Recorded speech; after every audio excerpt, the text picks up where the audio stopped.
Hi everyone, my name is Kibra Zengin and I'm the regional lead for North America Google Developer Groups and Women Tech Makers programs at Google. Thank you so much for joining us today and welcome to the Elevate with Google Developers. Now it's time to just introduce yourselves in the chat. We would love to know where you are joining from. And with that said, I would like to kick it off with an introduction to Elevate with Google Developers.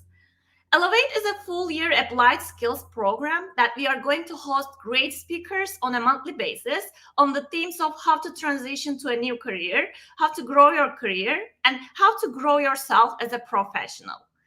Within those themes, we are going to touch on communication skills, leadership skills, negotiation, and so on. You can check out the website for more information on the schedule and the topics specifically.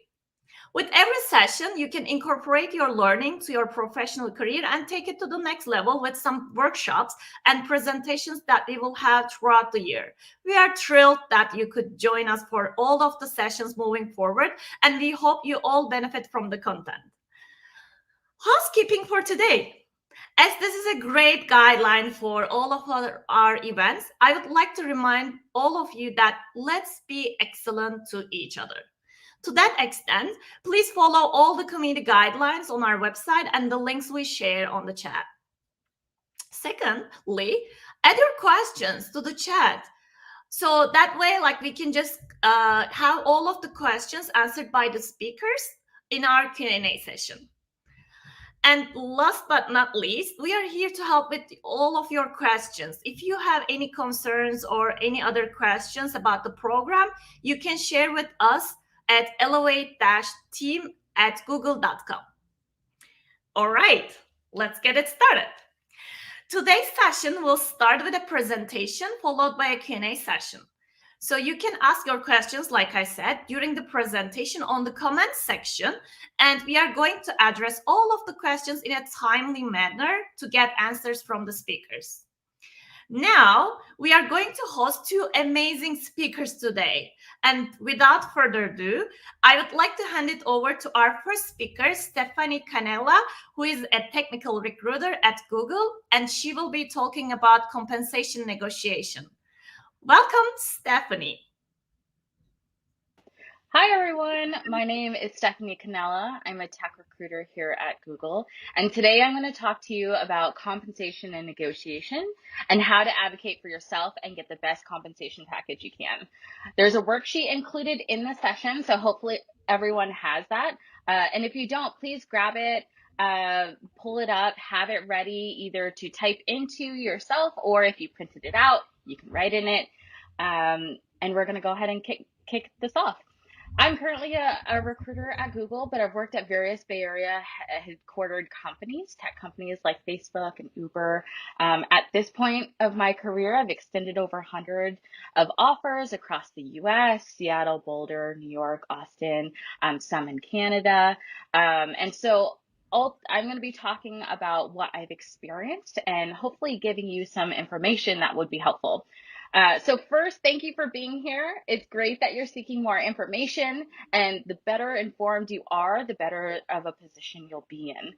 I'm excited about this space because the more candidates that I talk to, the more I find out that the space is kind of a mystery. So this info is what I've collected based on my career, what I feel is important, and so I'm speaking on my own behalf and not on behalf of Google or Alphabet.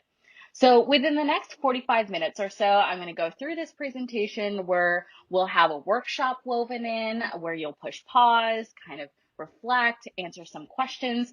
And then in the end, hopefully you'll have a toolkit with the information you need to feel prepared and confident going into compensation negotiations. So I'm going to go ahead and kick off. I split the agenda into two parts today. We have section 1, which is the why, and section 2, the what. So for the why portion, we're going to cover everything before the numbers aspect of compensation. These are the basic things you should know about yourself and be able to do before diving into the actual dollars.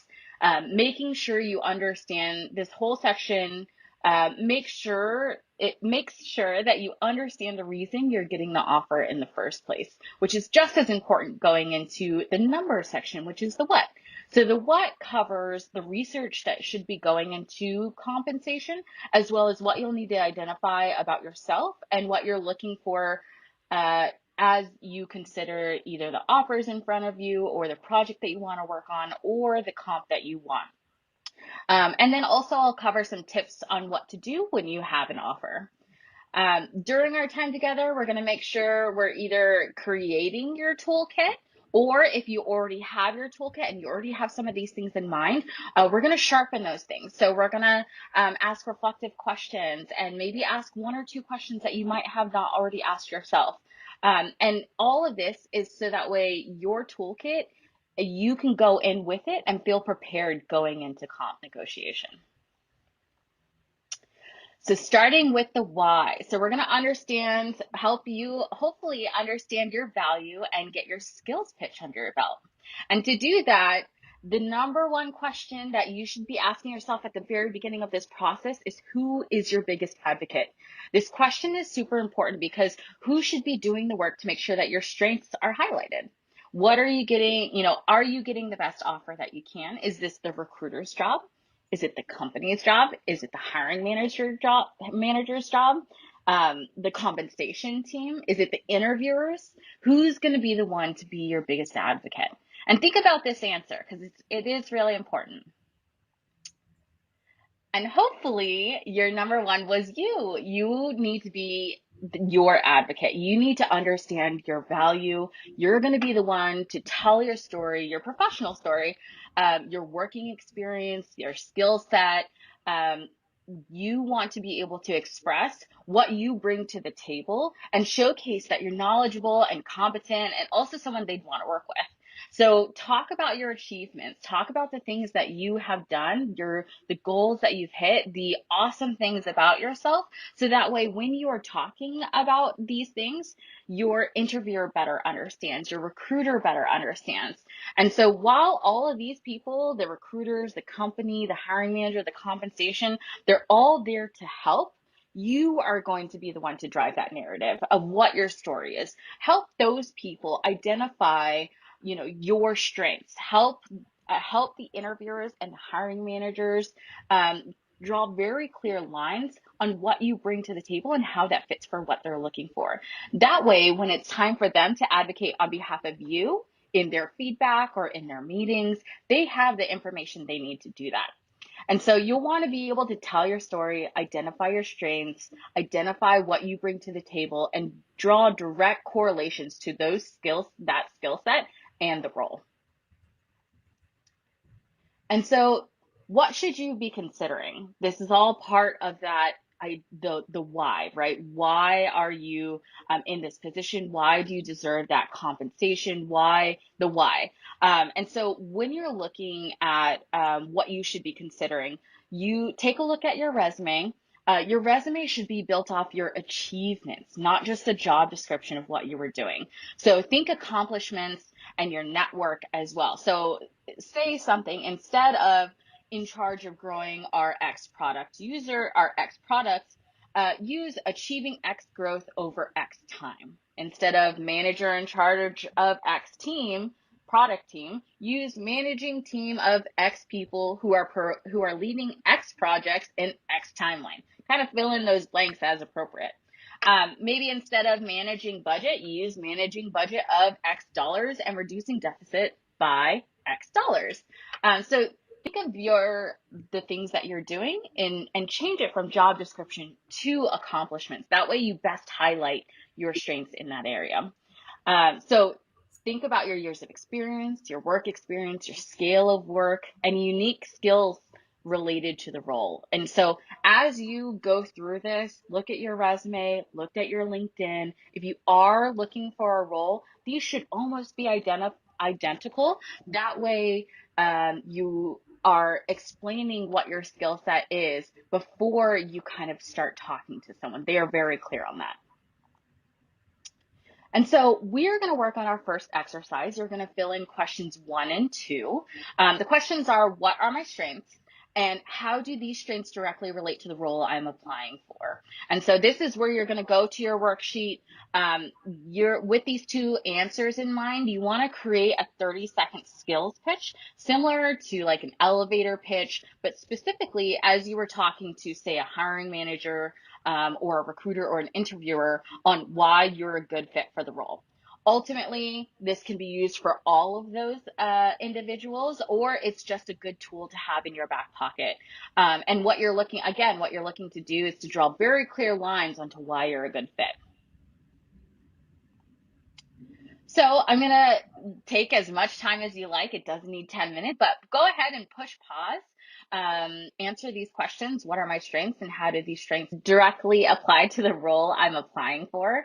We're going to have 4 total worksheet times. And then when you're ready, come back to this video and we'll have some reflection. All right.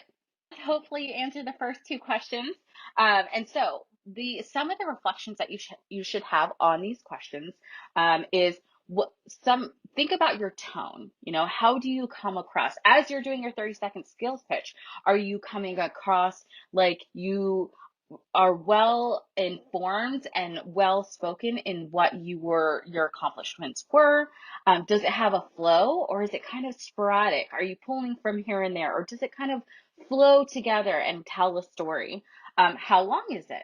You can have a skills pitch that is 30 seconds long, have one that is 15 seconds long, have one that's a little bit longer if you'd like, but adjust it based off of how you think, the amount of time you have. Obviously, if you're sitting in front of an interviewer, you're not going to use a 2-minute skills pitch. You may use a more abbreviated one, or you may use the shorter one and the longer one with the hiring manager. So that way you can kind of adjust and use that skills pitch whenever it is best.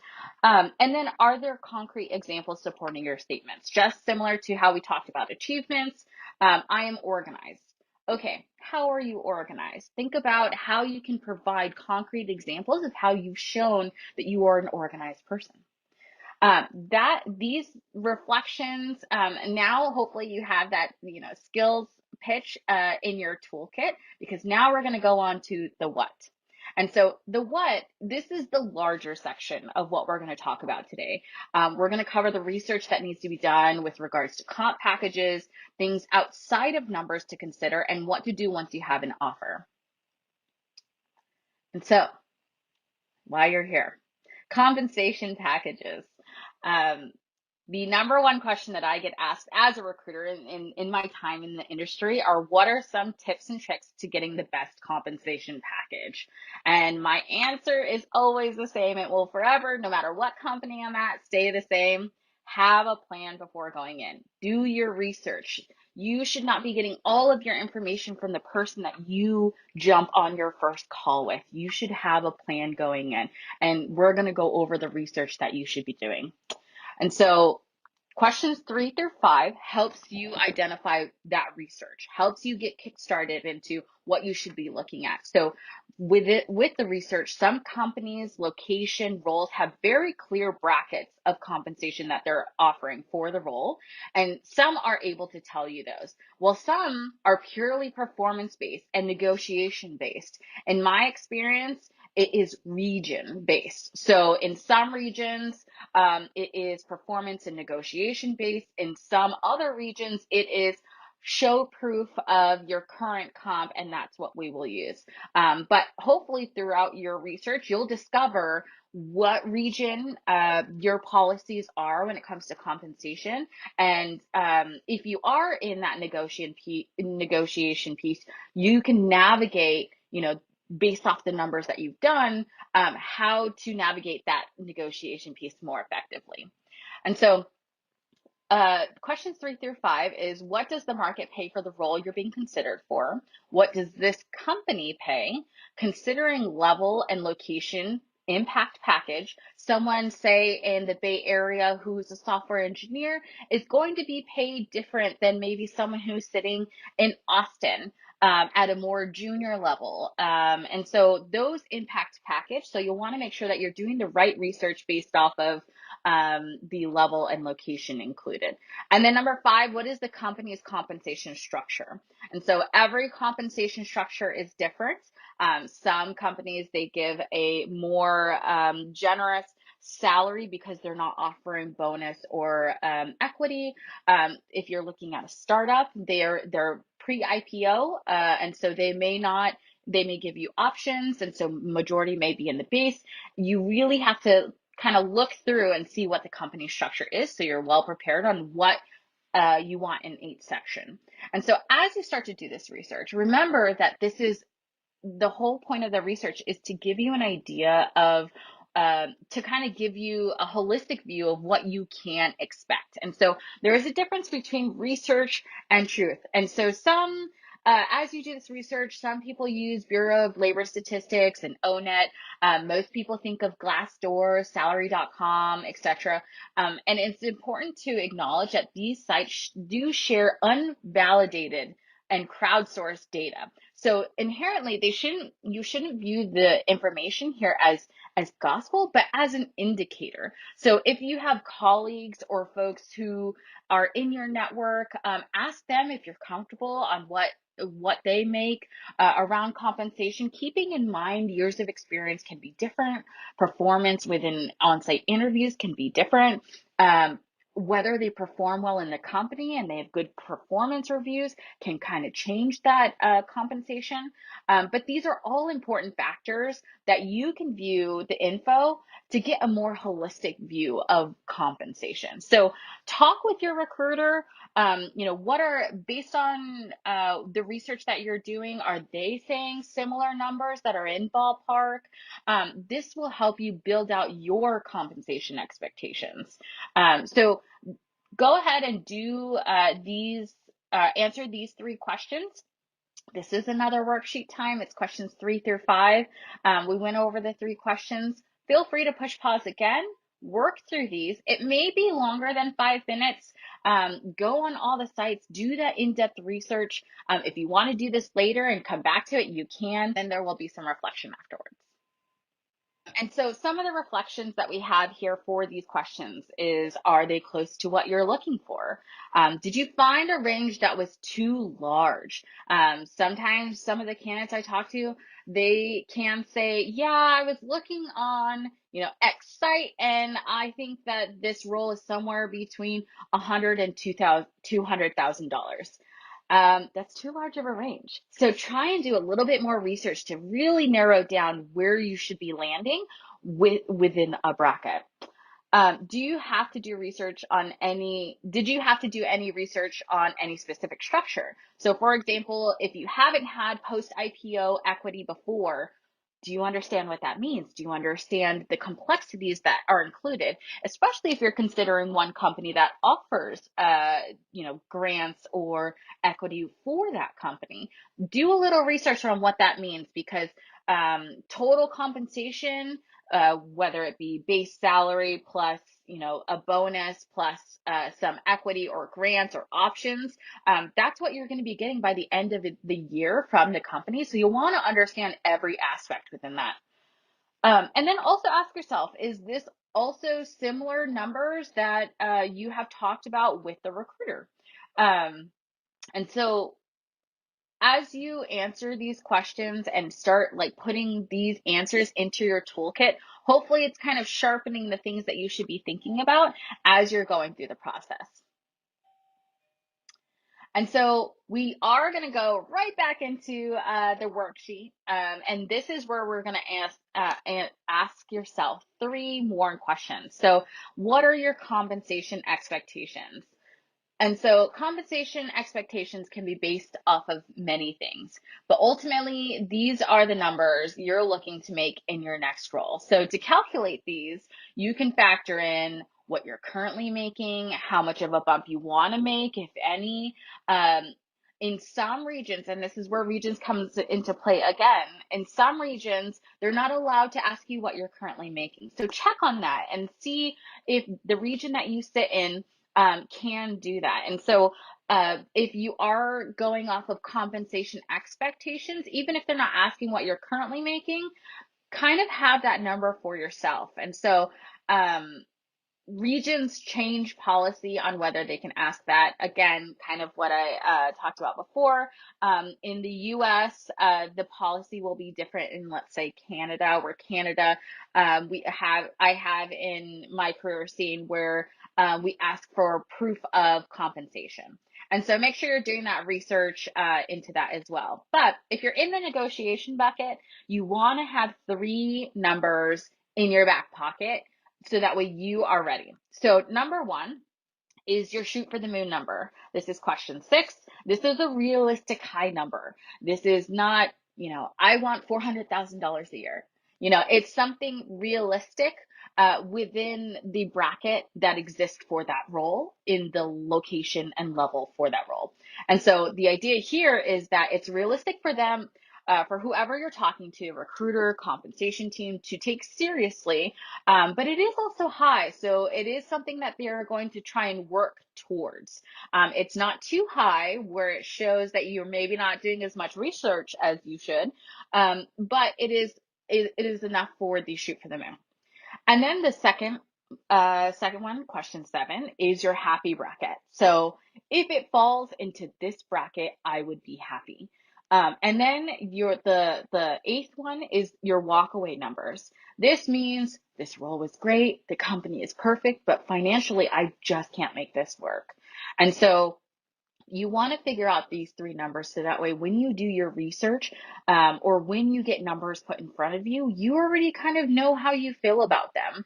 I often hear as a recruiter throughout my career, I just want something that's fair. And it's honest, I get it. But what that can indicate is that not much research has been done. And so if you are in a situation where you're talking with a company or a recruiter, you want to have that research in your back pocket. That way you're not kind of at the whim of whatever they want to give. Especially if you're in that negotiation chair where you can negotiate your compensation package, you'll want to have your research and these 3 numbers kind of already figured out before going into it. And so this is the worksheet time. Go ahead and complete questions 6 through 8, the shoot for the moon, the happy bracket, and the walk away numbers. And then also keep in mind that these numbers can and will change over time. So someone that was making what someone was making or wanting in 2017 for the same location and same role would not necessarily be the same for 2021. So keep that in mind. These can change over time. You can do this research, every year to see if the market has changed. And then also as you're considering the numbers, the research that you're doing, keep in mind the year as well. Because for example, someone that is getting an offer in 2017 may not look the same as someone who's getting an offer in 2021. All right. So hopefully you push pause. You started to reflect on what you're looking for. Some reflection questions that we have for these are, what did you base these numbers off of? Are you using the research that we did earlier? Are you using your current compensation? Are you trying to get a bump? What did you base those numbers off of? And then just like I mentioned here, did you consider the research you did earlier?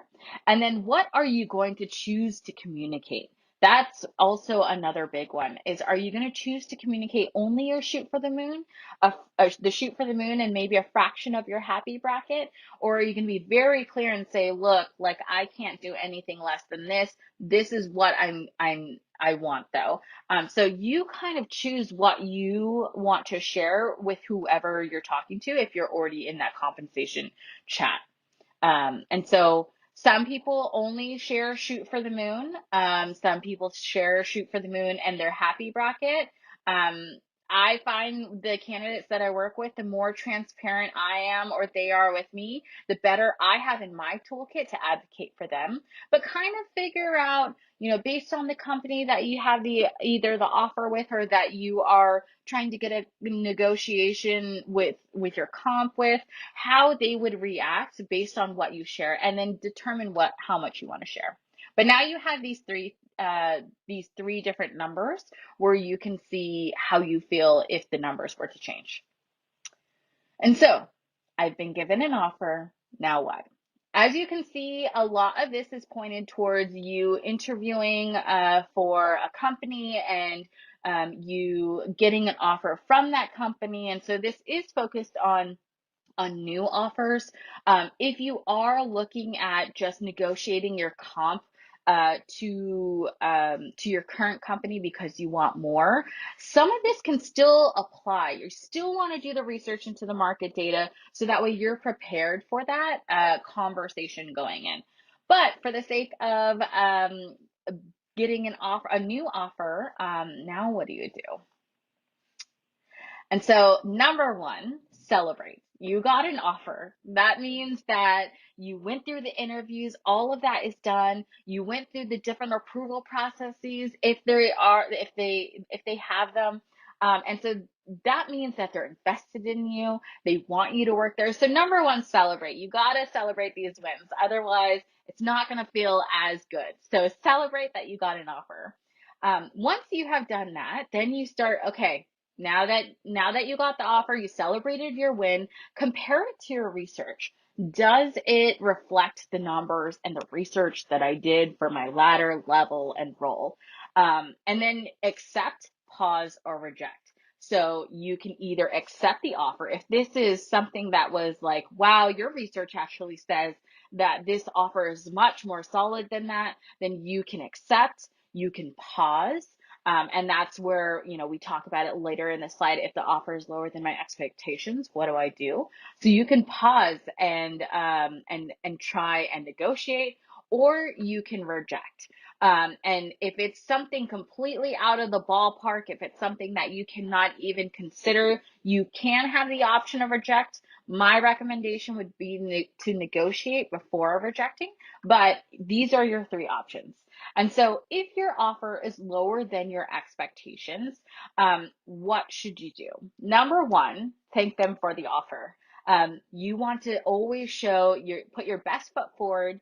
And so make sure that thank them for their time. Most likely a lot of time has gone in to get you the offer. So you want to start off on that positive note. And then reiterate your expectations. Let's say you got an offer for $100,000 and let's say that it's $75,000. Then you say, I was really looking, based on my research for this level and role, the data shows that they typically land in this area. My expectations were $100,000. Is there anything additional that can be done? This is my favorite line. Is there anything additional that can be done? That kind of gives the indication you're not, you may not be hard rejecting there, but you are asking. Asking is super important. And then as you negotiate back and forth, if there is a back and forth, again, depending on your region, sometimes that's unavailable. But ultimately you have to make a call. As much as I would love negotiating back and forth until you get what you want, sometimes it doesn't happen. Sometimes you have the max numbers in front of you and you just have to make a call.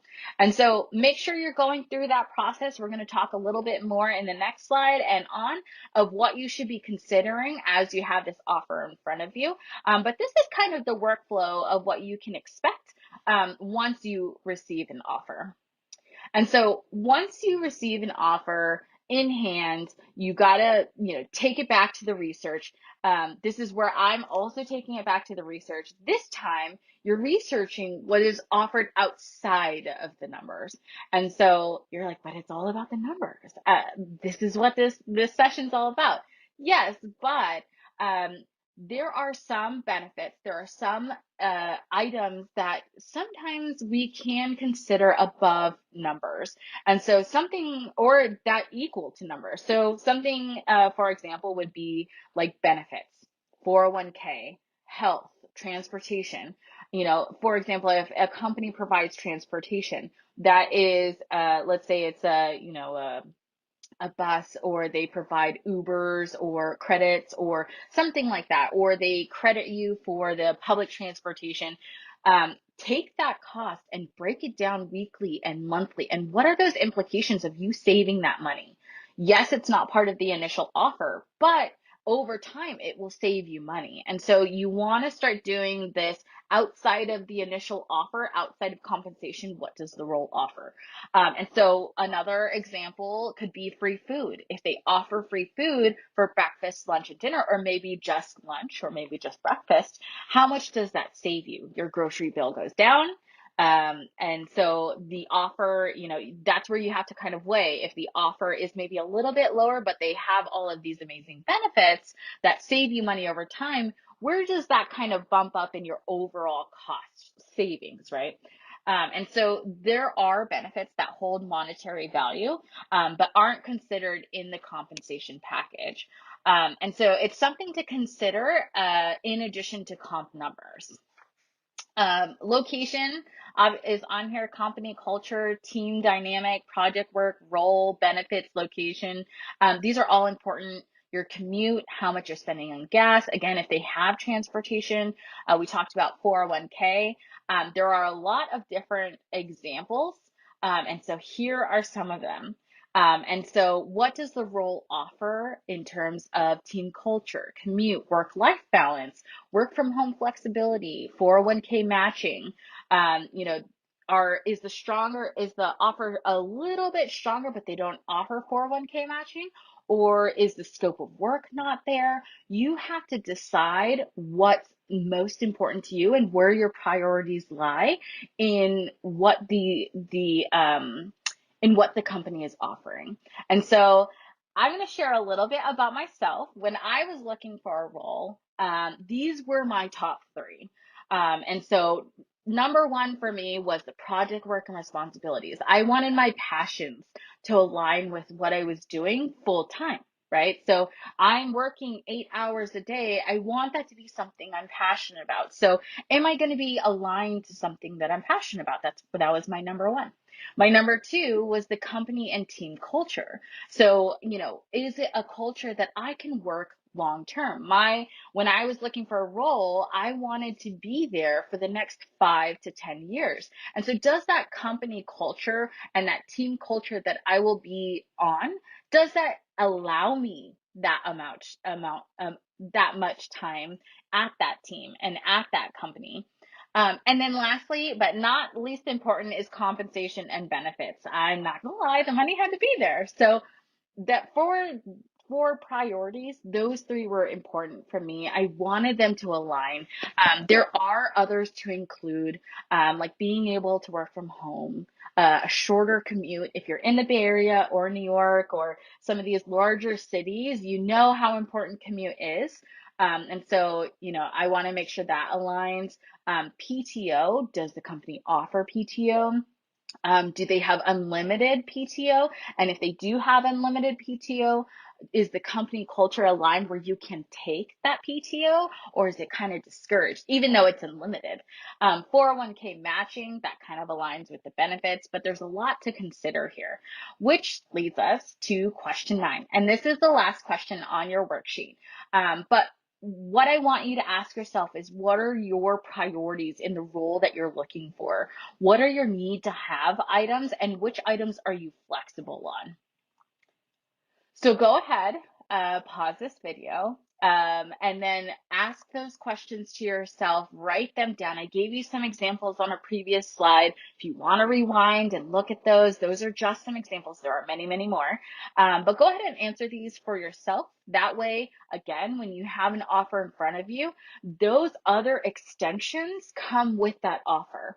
And so where does it lie? You can, when I have some candidates who tell me they have a sheet and they have certain things that they want to check off when they get an offer. Compensation's one of them, but they also have, culture and project and stuff like that. So you want to figure these things out because those things are attached to your compensation negotiations. So go ahead and push pause, and then we'll come back and reflect. All right. Hopefully you paused. I have one reflection question for you for this time. Have you done the research to see if your priorities align with the company's priorities. And so let's say, work-life balance is super important to you. You have a lot going on in your personal side, and it's not just all work. Does that company also value work-life balance? Are you going to be able to still do those things and have that personal side? Or is it going to be all about work?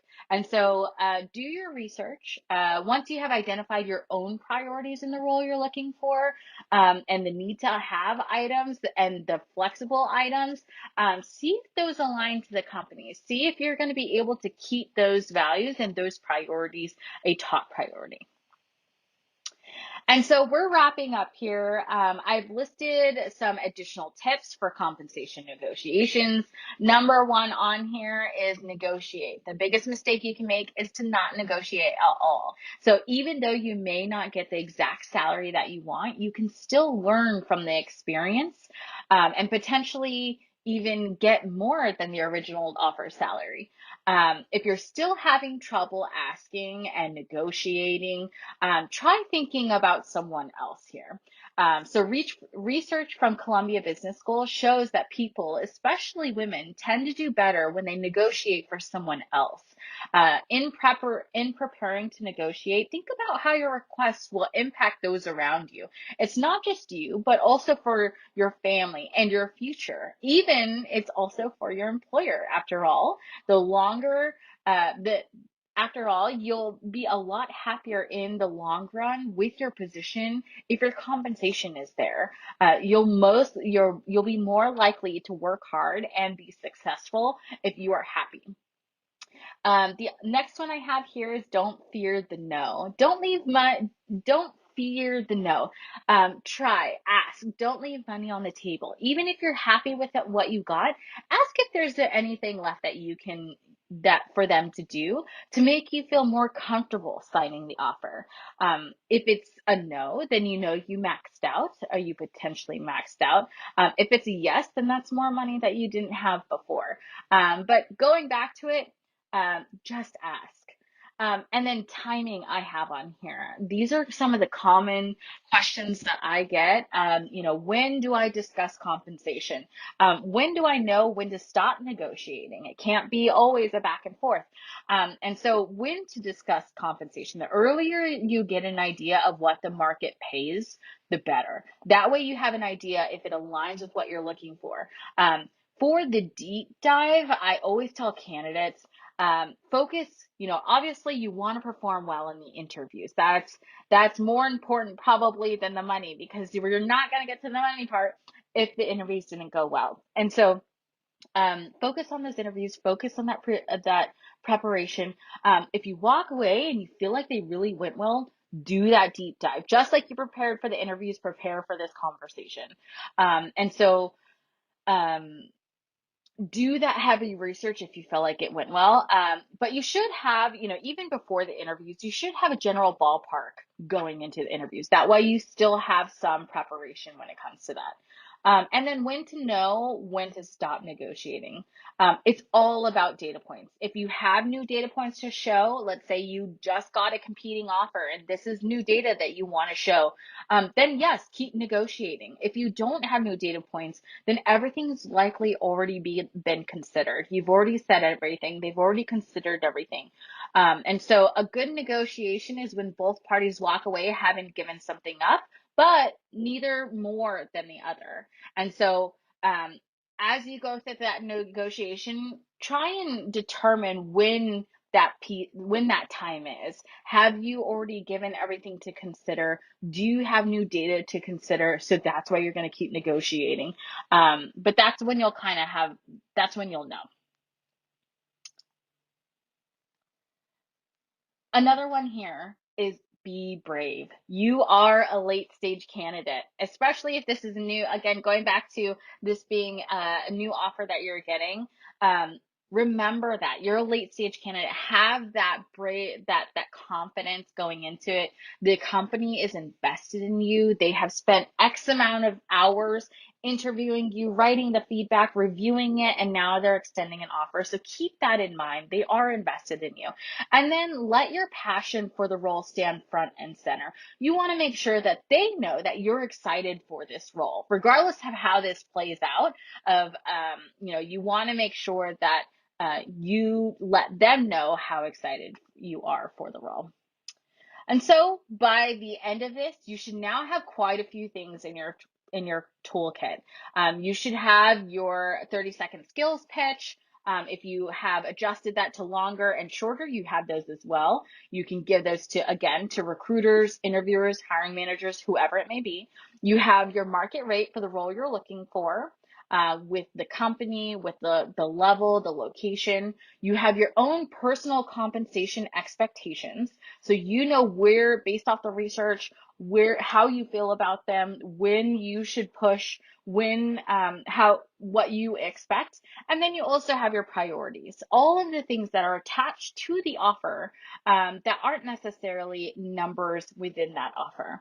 And so this flow of identifying this information can be used for anything, not only compensation. It could be promotions, it could be projects, it could be asking for more money within your role. You still have to have that skill set pitch. You still have to do the market rate research. And then you have to set your own expectations on what kind of bump you want and if it comes back or not.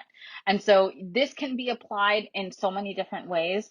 But hopefully, at its core, you've figured out two things: the why of why you're advocating for yourself based on your strengths, and then what you want based off your research.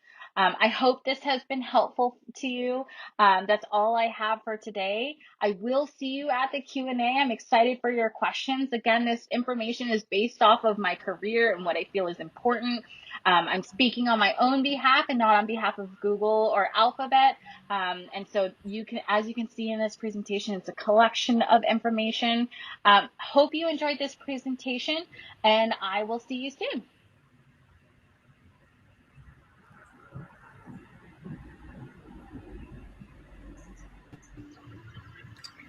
All right.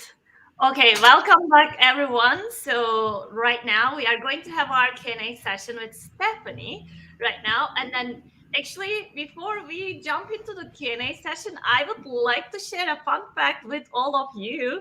So I was hired by Stephanie actually for Google, for my Google position. So I'm really excited to have her right now with all of us. And then speaking about this one, maybe I should have, listened to you beforehand, Stephanie, for this.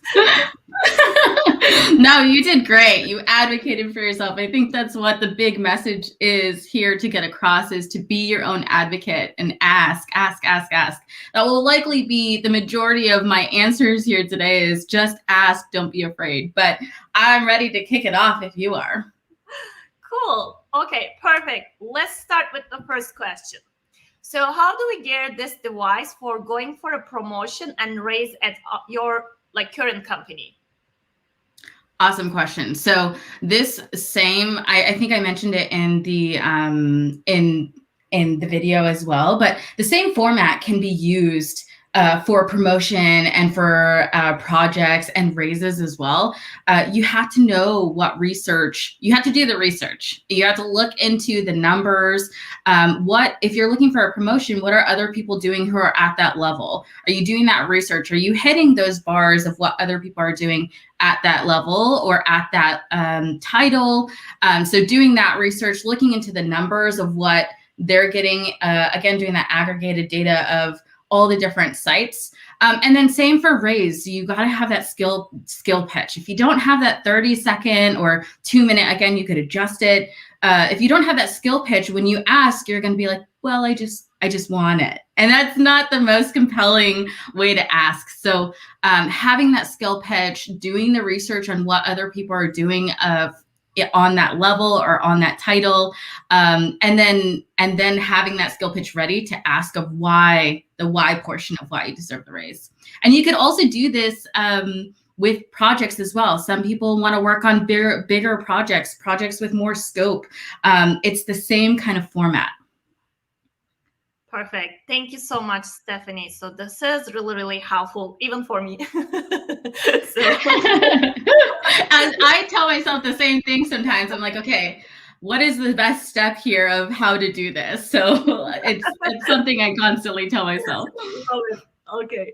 And then the other question is coming from Tiffany. What is the best place to look for the market pay rate? Oh, this is a good question, actually. Yeah.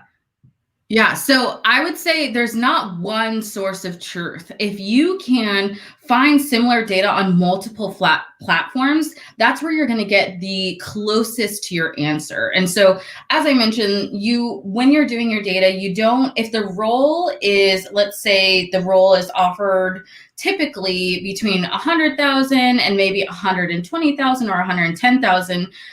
You want to make sure that through the research that you're doing, you're kind of getting to that bracket. You're not going, well, anywhere between 100 and 200,000, because then that's not enough research. That should be an indicator that there's not enough research done. So use as many platforms as you can, and use them as indicators of are they pointing in all the same direction. That'll help you kind of understand what numbers are accurate. I wouldn't just use one source. I would use all the resources you can. Yeah, doing the research is really, really important in this stage, definitely.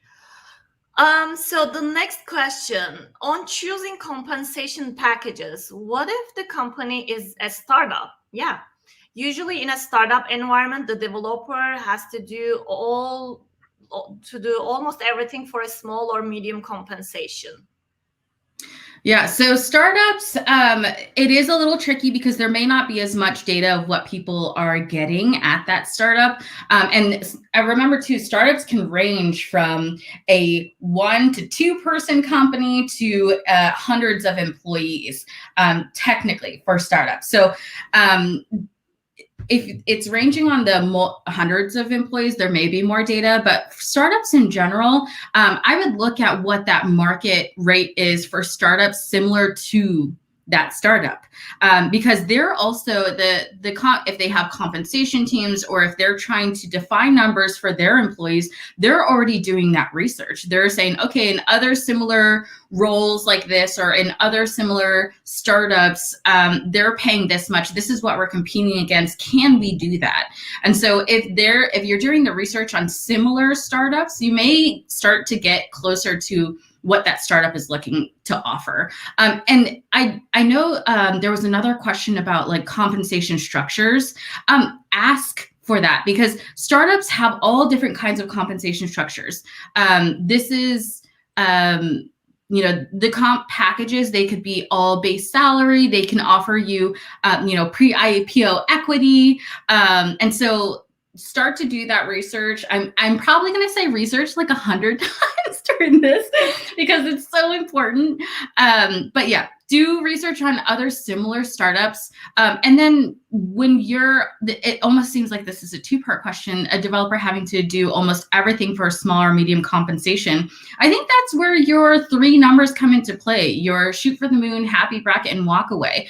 If you understand the responsibilities and you feel like that's not the compensation's not reflective of the market, then keep looking or negotiate, or that's where you have that pause moment and to try and define your compensation better. So 2-part question. Hopefully that was a good answer for you. Perfect. Thank you so much for asking actually the question. And then Stephanie made a great comment. So I'm glad. And then let's move on to the next question. Danny is asking this. Stephanie, if jobs remain remote, then will geography and what the company's region play such a large role if you may be working from somewhere else? Yeah.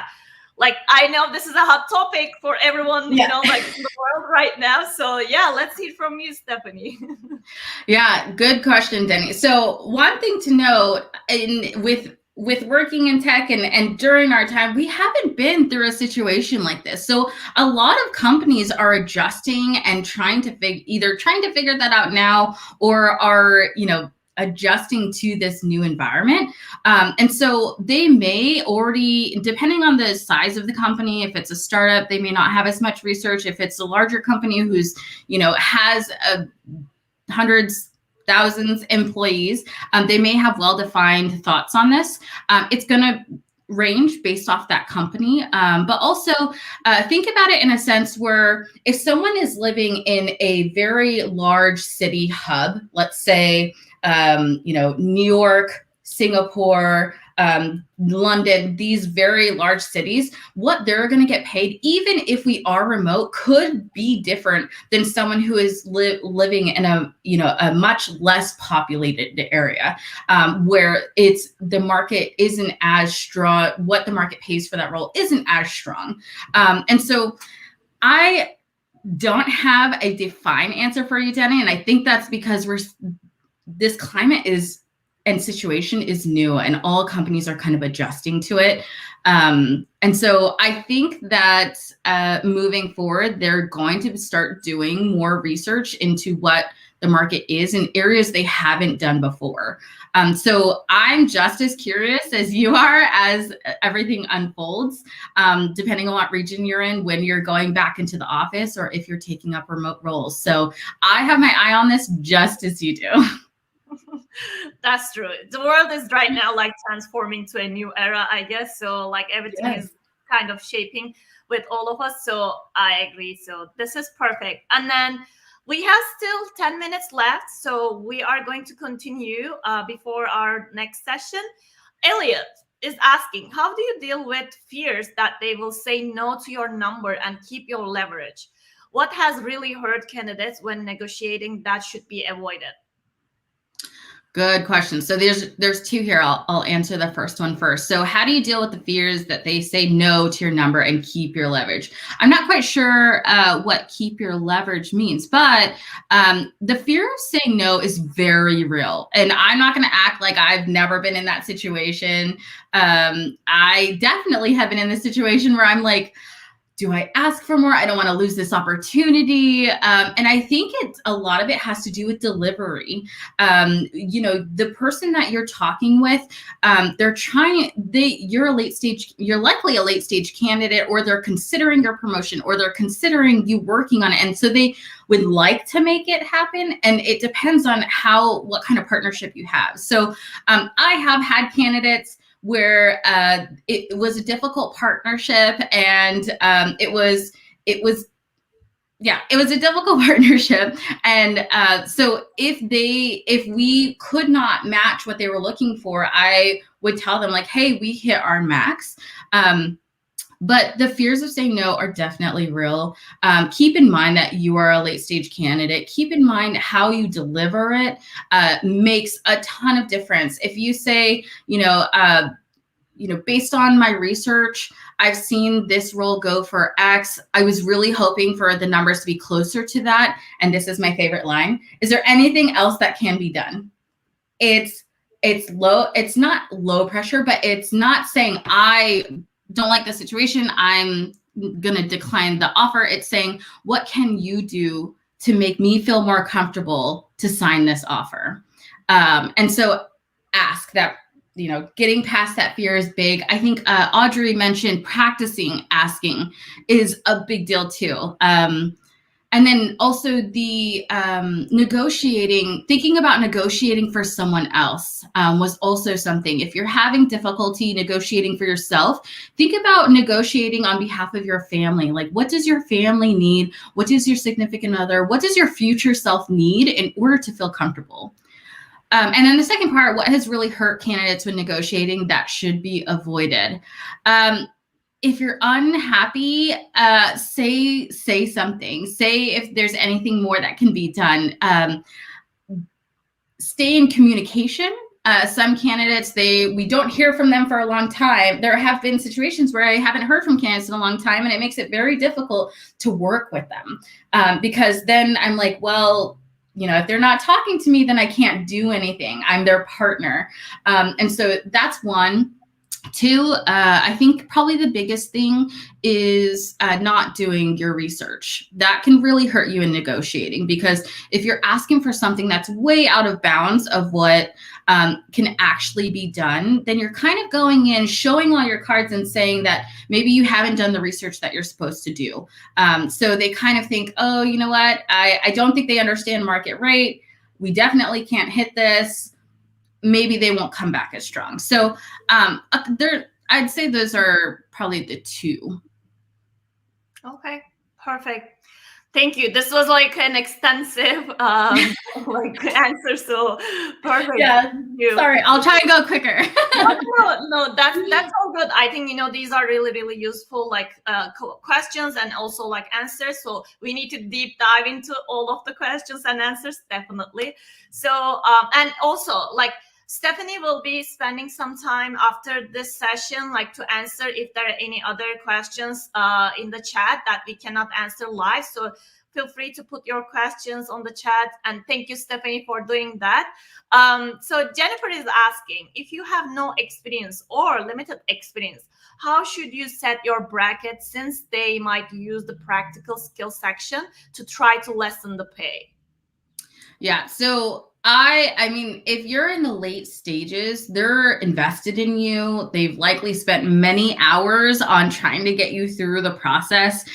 So there's someone that you are someone that they want. I think that's something to keep in mind. And so when you're given numbers that don't quite hit what you're looking for, reiterate your compensation expectations, reiterate the research that you've done for similar roles in similar areas for similar responsibilities, and then ask if there's anything else that can be done. Sometimes some candidates have multiple offers from multiple companies, and so that also gives you good indication of what market rate could be for your role. And so if you have a competing offer, maybe that's something that you can share if you feel comfortable sharing, to say like, hey, I really love this opportunity and this is something that I'm really excited about. I do have a competing offer that's a bit higher than this, even though my experience hasn't changed. Is there anything else that can be done? So even though you have limited experience, still ask, still do that research to show them that even if you barely have any experience, that you're still wanted on the market. Perfect. Thank you. And we have 4 minutes left. I think we can just squeeze some questions in. I know I said I was going to be shorter. That was not shorter. No. It's not you like, this is like the regular, like Q&A sessions that we have. So it's all good. Thank you actually like for making them really like deep dive. So Randy, so how do you accurately evaluate brackets or expectations for remote jobs? Is it based on your location or the company location? So this is where companies vary. Every company is going to treat this differently. I would be surprised if companies didn't adjust based on the location that you're at. Someone who is getting paid to sit in a remote role in, let's say, again, these big city hubs versus, let's say, we're somewhere maybe not as... I'm just somewhere with a smaller population or sitting at home. It is difficult to evaluate these brackets right now because, again, we're in a different realm, but do that research. I can't emphasize that enough. Things are going to be evolving as, more and more people are working from, almost everyone's working from home right now. So things are evolving, things are changing. And then also as companies are adjusting to working from home, they're also soon going to start adjusting to going back into the office. So do the research into the company of what their views on working from home, remote locations are, because that's going to vary based off company. Some are going to be the same bracket, same compensation, no matter where you sit. Some are going to be region-based. But you can find that by doing that research. Perfect. Thank you. And then Navjot is asking how much we should expect when switching companies based on experience from current package. So I would think of it not as like when you're switching roles, I wouldn't think of it as like because I'm switching roles, I want a 20% bump or something like that. If you are interested in a specific company, look at what that company pays for that role, and then say, okay, they're paying, X amount for the same level, title, responsibilities. That is not 20% bump for me. That's maybe 10. Is that worth it? So I would almost flip it the lens on this and say, if you are switching companies based on what they're offering, is that bump worth you switching companies, as opposed to because I'm switching companies, that company has to give me X. Does that make sense? Like switching that lens, hopefully. Mm-hmm. Cool. Thank you. And then maybe last question that we can get. So let's see. I'm waiting for the question to be reflected here. We had so many great questions. So I know, I saw so many. So I'm really happy to see actually like this interaction level. So yeah, thank you so much for joining once again. Nicholas, so how do I value myself? Say I just completed an internship or boot camp. Yeah, so there's two different pieces here. How do you value yourself? And then what the situation is like just completing an internship or boot camp. I would, in a lot of these questions actually that I saw posted, pull it away from yourself and think of what the company offers for similar positions. If you change that lens, I think it would be helpful, because lots of times, and even in the beginning of my career, I was just hopeful to get a job. I was just like, give me whatever, like I'm gonna be happy. But if you take yourself out of it and you look at, okay, the company pays this amount for an entry level role, that should be my expectations.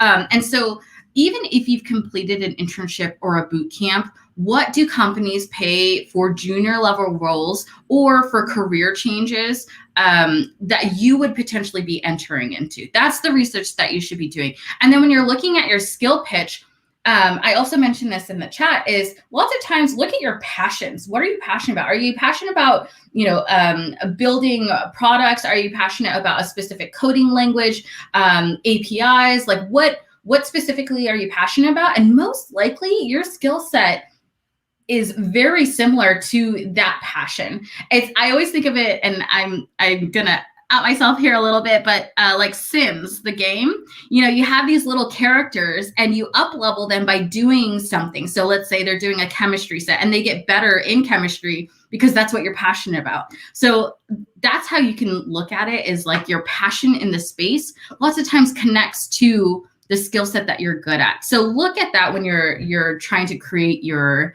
skills pitch. Great. So that concludes our first session. Thank you so much, Stephanie, for joining us today. And of course. You will be answering some of the questions in the chat after the session. And I will just remind everyone that you can just leverage Stephanie's worksheet that she shared actually for just making those reflections in a better way even later on. So we will keep the session in the YouTube, so you can rewatch it later, and then benefit from it. So with that said, thank you so much again, Stephanie. And of course. Next time. Yeah, thank you everyone for the questions. I'm gonna hop in there. So see you soon. Feel free to throw it back in if you want. Cool. Take care, everyone. Bye. And now it's time for another great speaker. So I will be introducing James Adams, a technical recruiter again at Google, and he will be talking about a friendly guide on how to approach any interview as a candidate, whichever company that you are interviewing. So we are going actually a little bit backwards. Like we spoke about the negotiation of the compensation. Now, like it's time to just touch on all of the interview details that you can just have before the compensation conversations. So as a disclaimer, I would like to tell, since we are covering these topics coming from Google, so it doesn't mean that, this is Google interview type of a thing. It's just the learnings of the technical recruiters, and then they're just giving their tips and tricks about all of the interviews at whichever company that you are interviewing. With that said, let's just welcome James Adams. My name is James. I'm a recruiter here at Google. I've been recruiting at Google for the last 3 years across a variety of product areas, more recently focusing on technical program managers working on cloud networking. And today I'm going to be talking about how to prepare for interviews as a candidate. The whole presentation I'm giving today is about my personal thoughts. It's not necessarily me as a recruiter. I'm not trying to recruit anybody today. Just want to give my perspective on interviewing from working in the industry. So outside of work, I like to spend time outdoors. I like to go canyoneering, backpacking, scuba diving, mountain biking. Really, you name it, I want to try it outside. The thing about all these hobbies is that every single one of them requires some preparation. No matter if I've done them 1,000 times or maybe just 10, I still have to stop and think before I get into it. Otherwise, I can get in some serious danger. For example, I've been backpacking since I was 12, but I still have to study and think about where I'm going, check out the weather, and make sure I'm packing everything I need before I just hightail it out of there. So, on to preparing for interviews, or actually just a little bit more about me. When preparing to interview, it can be a little daunting. Just like when preparing to maybe go on an out-of-country backpacking trip, it's a little bit scary. So when I get ready to go out of the country, I got in this habit of packing everything I need a few days before I travel and then taking a picture of it. This way, for the few days before my flight, I have a record of what I've had packed in my bag, and I can double check, reference, and make sure I have everything I need. When you look at this picture, it looks like kind of a mess, just like preparing for interviewing might be a little bit of a mess at first. But if you segment it out, you can have a surefire way of having a better time. So now on to preparing for interviews for real. If we're going to segment the approach, this is the way I like to envision it. I'm going to start broad and then come down to a fine point. So before you even start the interview process, you want to start taking inventory. This could be anywhere from a day to a week, but it's just making sure you have everything you need in order to start interviewing. Then when you've decided you want to interview, it's time to study. I like to think of this just like booking a flight ticket. It's not real until you book it. So if you just book the interviews, maybe 2 to 3 weeks out from when you decide you want to do it, then you have a deadline. And then you have a surefire way to make sure that you're going to be studying and preparing and staying on course rather than maybe getting distracted in your current full-time job or hanging out with your friends or anything else like that. So as I mentioned, the interview, I like to try and book it personally. It just gives me a deadline. So maybe within 3 weeks of starting the process, you can set your interview date with whoever you're interviewing with. And at the end, once the interview is over, you want to wrap up. It's still important to make sure you take a look back at the whole interview process, which can be done the same day or maybe the day after. So talking about each of the steps here, when you're taking inventory or packing your bag, it's important to make sure that every record you have of your professional career and maybe even personal life is up to date. So your resume, your LinkedIn, maybe if your Instagram's public, you want to make sure that's all cold and has everything you want on it in order to make sure you're making a good impression.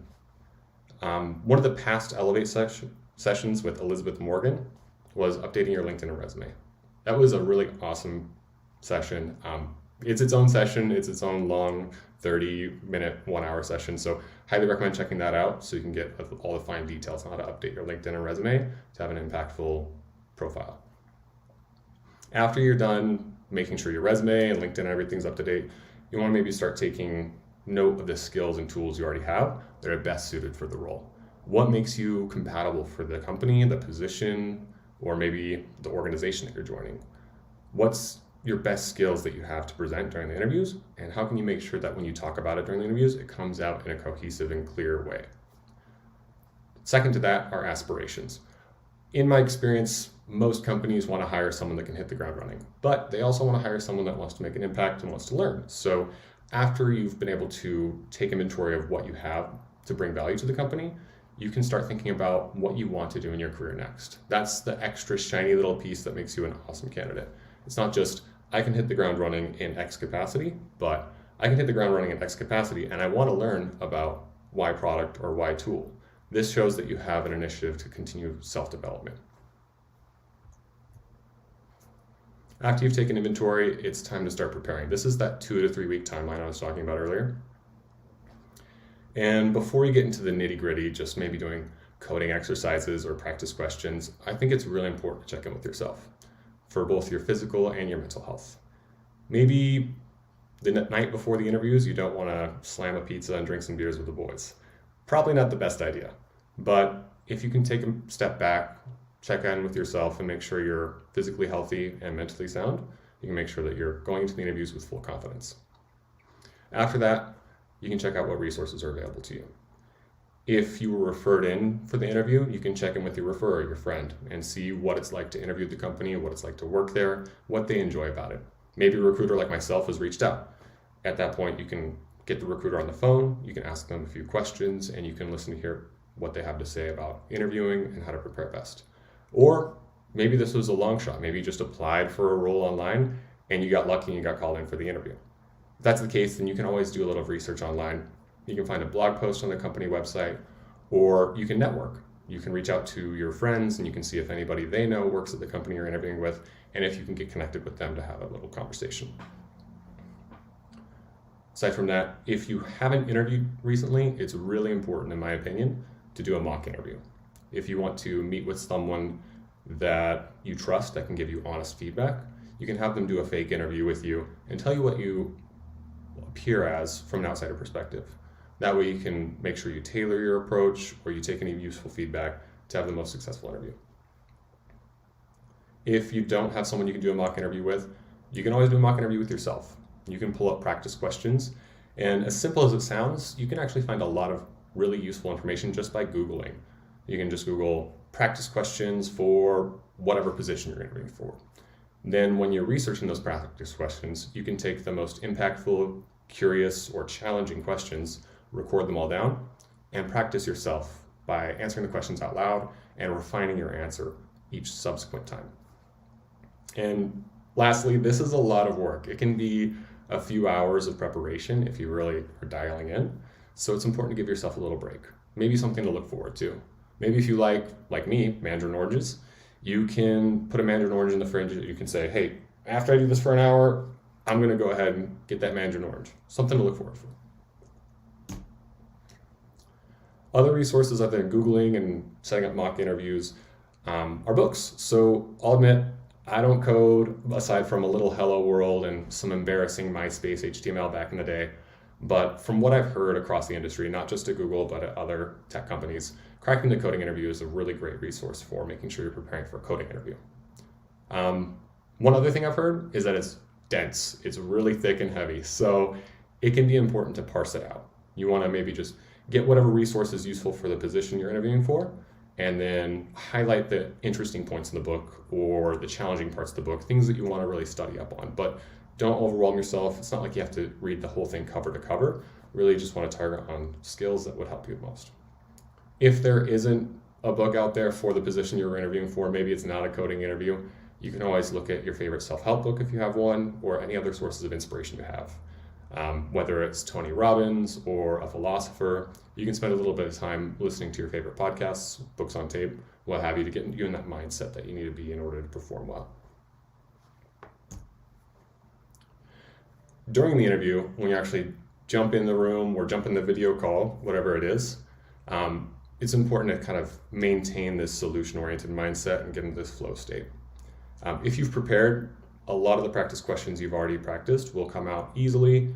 You'll already feel like you've been there before, and it's going to come out smoothly. I put STAR-CAR here because that's a methodology, not Google specific, but just a methodology used in order to answer questions. STAR is an acronym for situation, task, action, result, and CAR is an acronym for challenge, action, result. I like to think of answering questions in this format so that you don't miss any steps in proving you know how to find the answer. So I like to think of it almost like an algebra problem. If you were back in school and you're solving an algebra problem, you needed to show the work into getting into the solution, not just the solution itself. And sometimes interviewers want to know where your head's at. So it can be helpful to give a little context and a little framing behind the solution you're presenting. I also put in here, try not to run off of assumptions.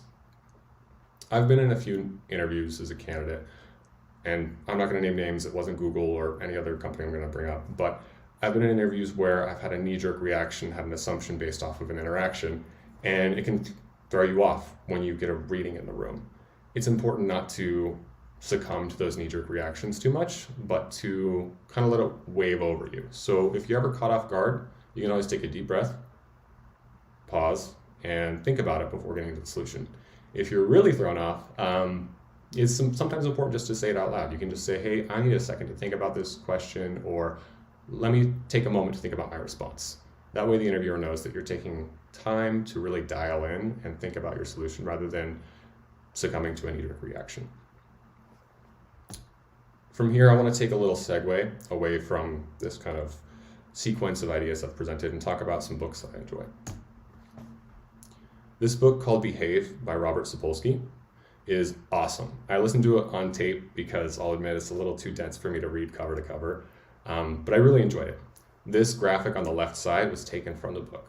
So similar to what I was saying before with the Cracking the Code interview book, when I was preparing for this presentation, I pulled out my book, although I haven't necessarily read it cover to cover, although I've listened to it, and I pulled it through the index to find something that I thought might be useful for this presentation.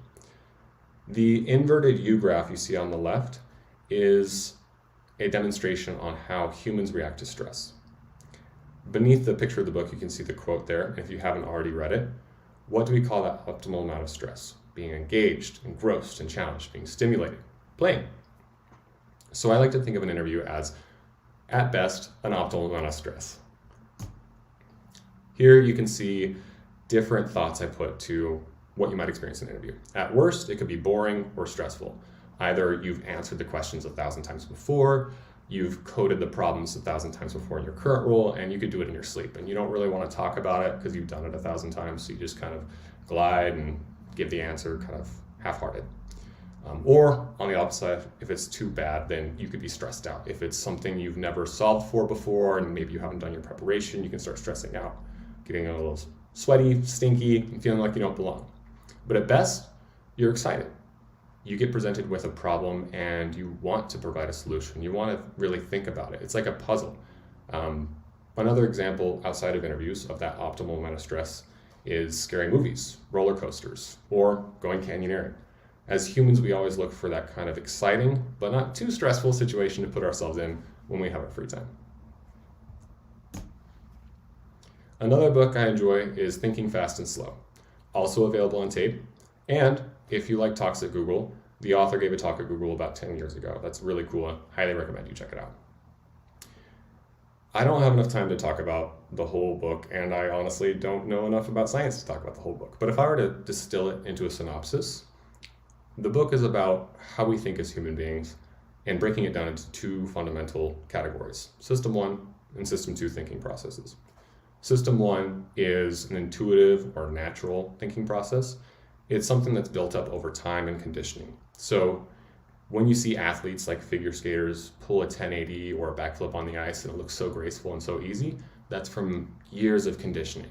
They've programmed themselves in order to look intuitive and natural, and some of those movements are done using System 1 thinking. System 2 thinking requires strain. The author describes System 2 processes as something you don't want to do when you're turning left in traffic. So System 2 thinking does have a cap. There's only so many things you can do with System 2 processing before you're overwhelmed, and you might slip up and fail. Another example from the book was where people were given 7 to 10 digits to memorize in a sequence. They had to memorize them from start to finish and be able to say them out verbally aloud later. While they were sitting there thinking about the numbers, they were presented with chocolate cake or healthy fruit. More often than not, people defaulted to chocolate cake because they were depleting a lot of their mental processing power, and they didn't really have a lot of time to think about what they were picking between the foods. They just wanted the quick and fast reward, so they defaulted to System 1. So to go back to what I was saying earlier about checking in with yourself, making sure you're physically and mentally healthy, it's really important to do that before the interviews, because interviews typically use a lot of System 2 processing. So if you've made sure you're comfortable, you're wearing good clothes, you're not stressing out about tucking in your shirt, if you took care of the dog, if you took care of the kids, or anything else you have going on in your life, you're not using that valuable System 2 processing during the interview to think about other things. You're focused in the moment, and you can easily flow with the solutions you're providing, while when your System 1 defaults and you have to kind of go to intuitive answers, you're going to have a safeguard because you've built up that physical and mental health.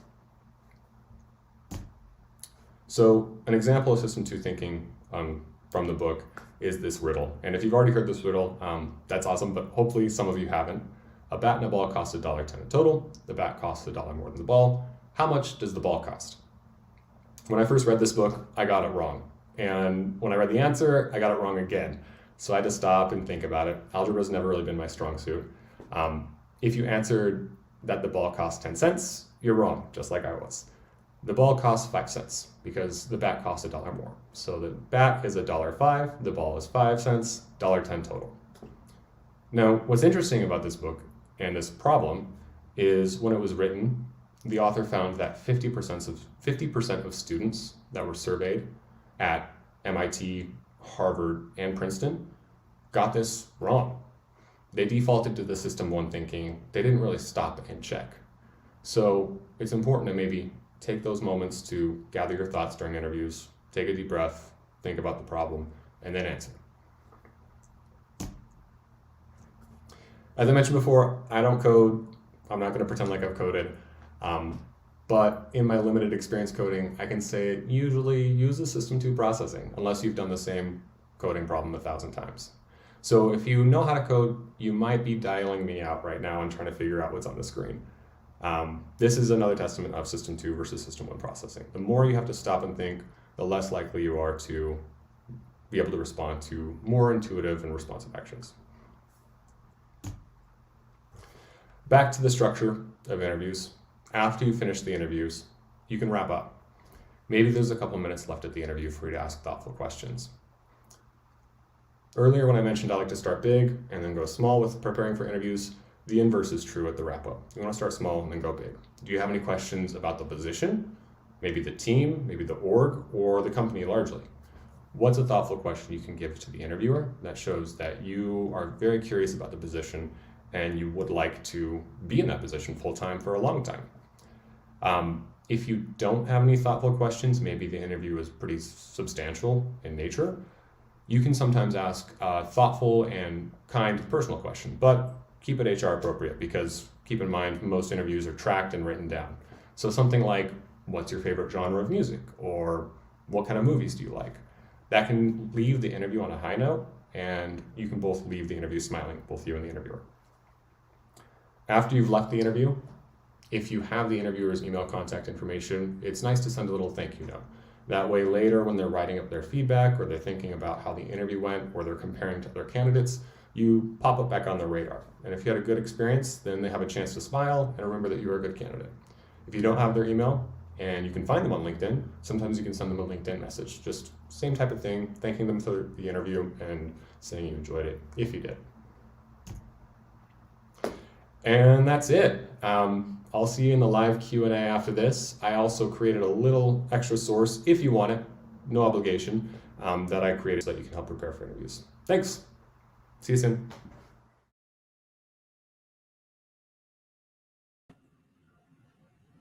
All right.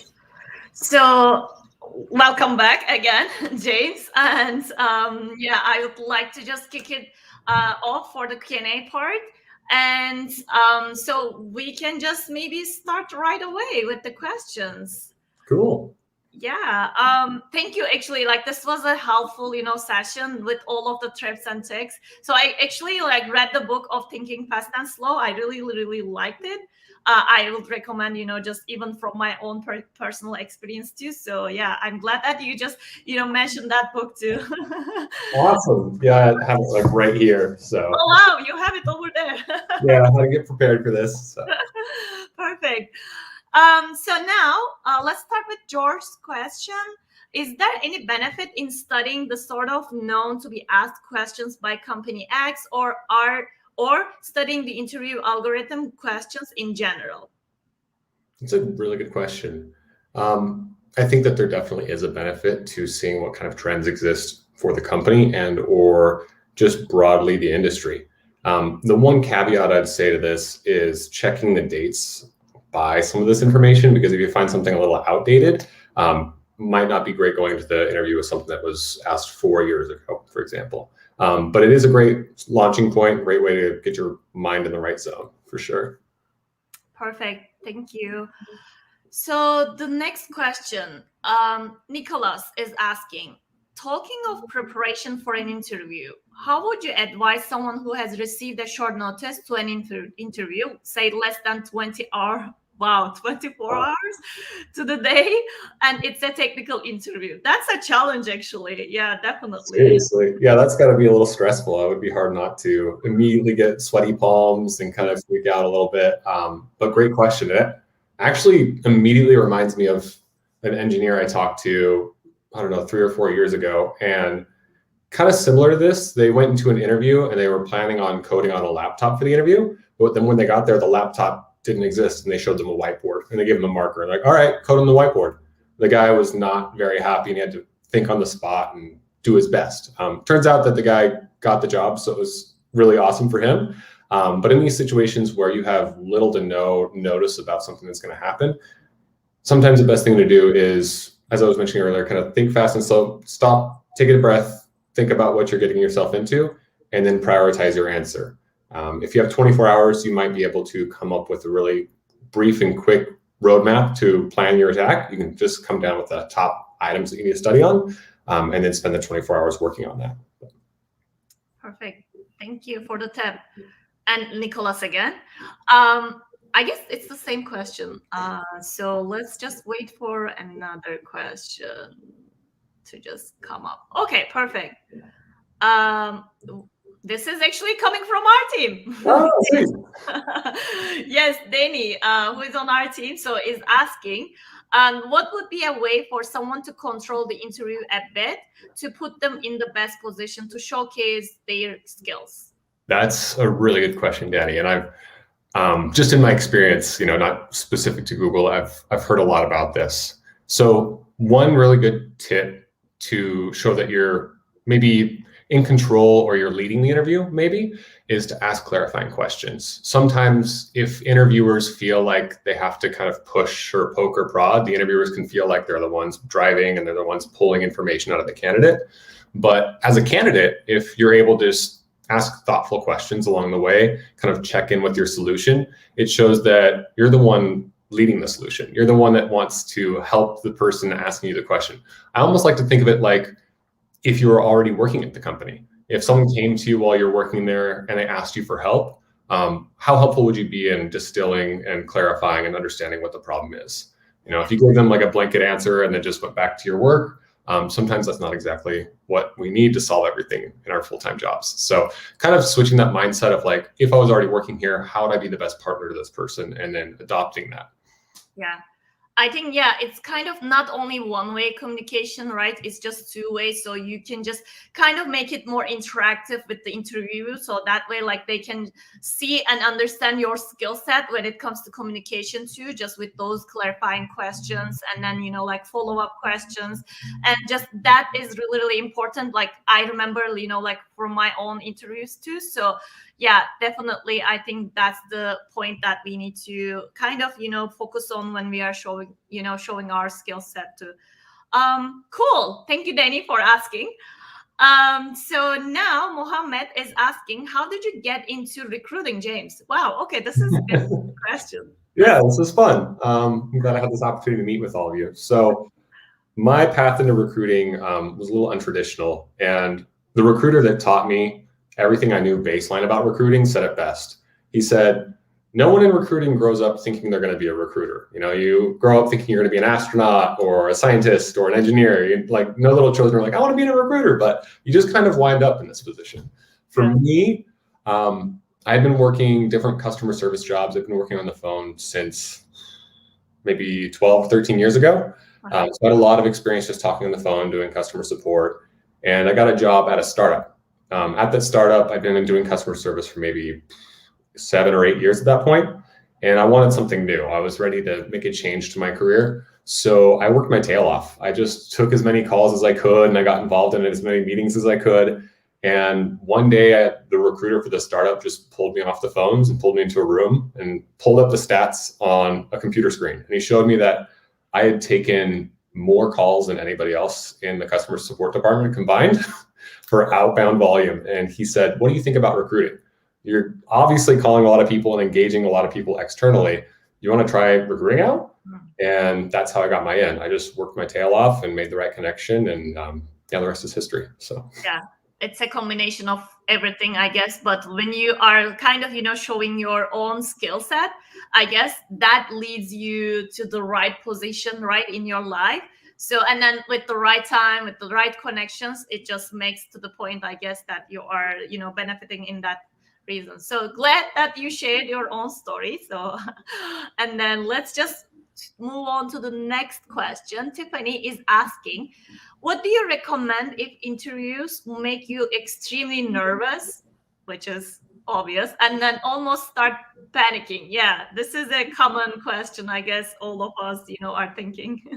Oh yeah, me too. I've been just sweating bullets in interviews before, so I understand it's always a nerve-wracking experience when you're up on the platform and you're being assessed for a role. For this, I actually heard a really good tip from a therapist maybe 4 years ago. I've also had like panic attacks separately outside of work, and he taught me that you have two ways to breathe as a human. You can breathe out of your chest, and that's how you exercise and run. And when we were, prior to tech and living in the wild, that's how we chased lions and ran away from lions. We breathe out of our chest and kind of activates that anxiety and panic. But if you breathe out of your stomach, you can almost flip it. And after a few deep breaths out of your stomach, you're going to calm it down. So that's just a really simple trick, especially on the spot. If you're starting to freak out, just pay attention to where you're breathing from. And if you start breathing from your stomach, maybe give it 5 to 10 breaths, you'll start to calm down. Wow. Okay. This I was even trying, while you were explaining. So I'm not panicking, but at the same time, yeah, it's a useful trick, I guess, for most of the situations that we are feeling nervous.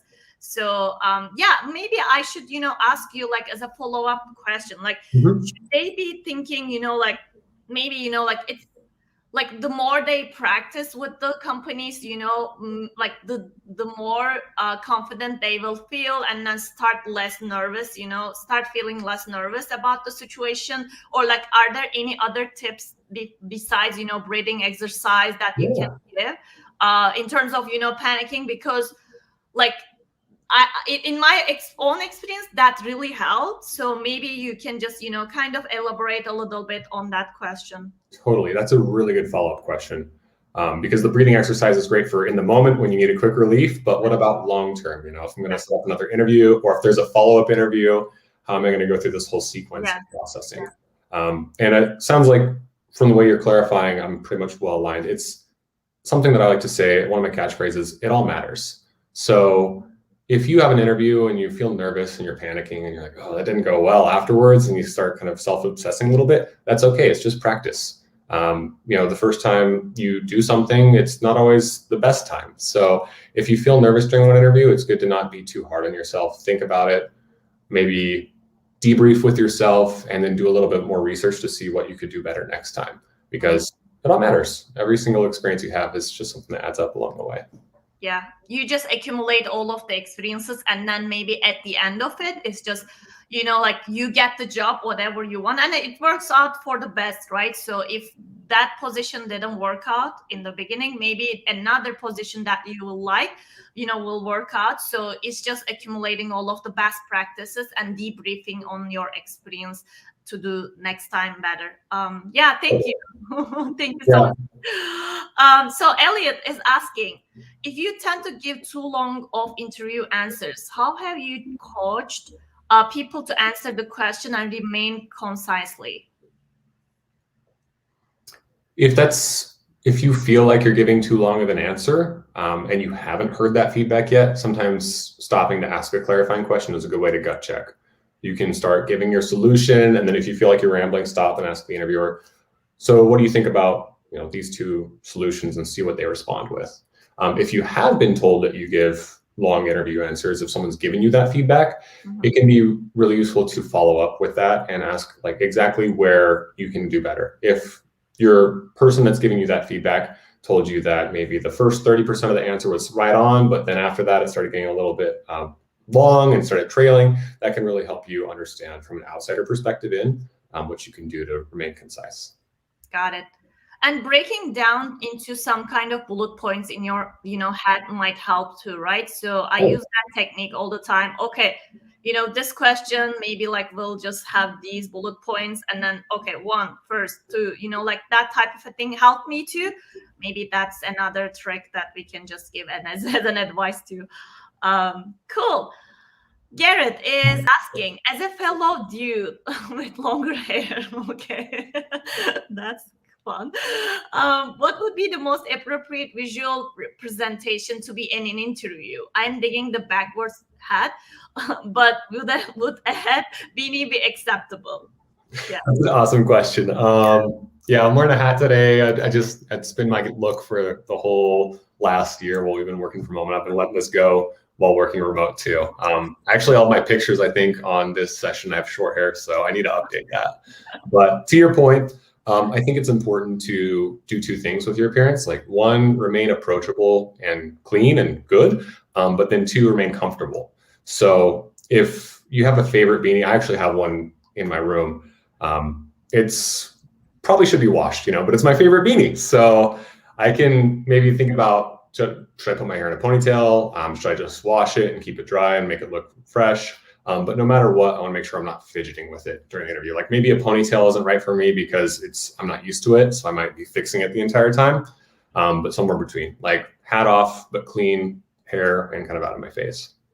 Okay. Yeah. And then, like there are lots of tips and tricks out there, like with the clothes, not only, like hair and stuff. So I'm sure like maybe the attendees can benefit from those too. But yeah, definitely. I agree.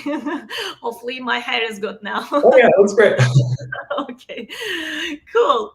Elliot is asking, what were your biggest fails in interviews that taught you the most about how to interview better? Okay, personal experience. Great, yeah.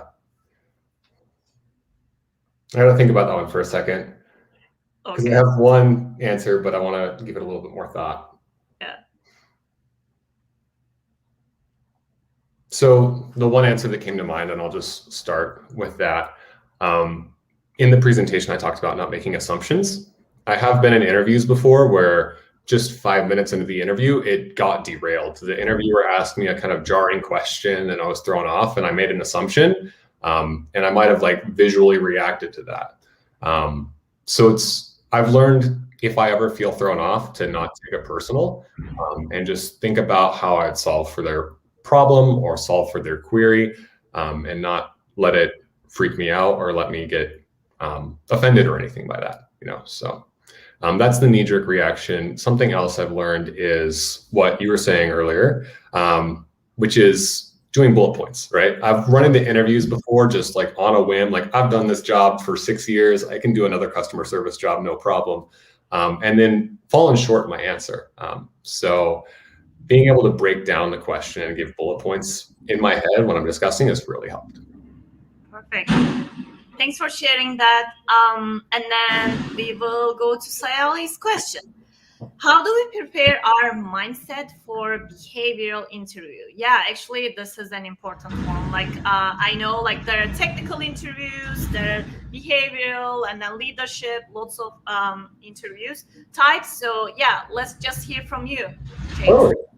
I think it depends on the company, right? So it's important to talk to, if you have a recruiter, your recruiter to learn about what the company is looking for in behavior. I know I'm not going to use names or anything, but I know some top tech companies want to move fast and break stuff, and other companies want to focus really hard on leadership principles. So it's important to know your audience when thinking about how to approach a behavioral interview. That's the first step. And then the second step would be adopting the mindset of someone you want to work with. Because to me, when you're interviewing for a job, of course, it seems one way because they're going to offer you a job if you pass the interview, but it is two ways. Like you can accept the job or you can decline the job. So if you can adopt a behavior of this is the kind of person I'd like to work with, that can help give you a best chance at passing the interview, but then also make sure that it's a good alignment for you in the company. If the company thinks that your behaviors are maybe a little bit mismatched, maybe it's not the right job for you. That's something that to keep in mind too.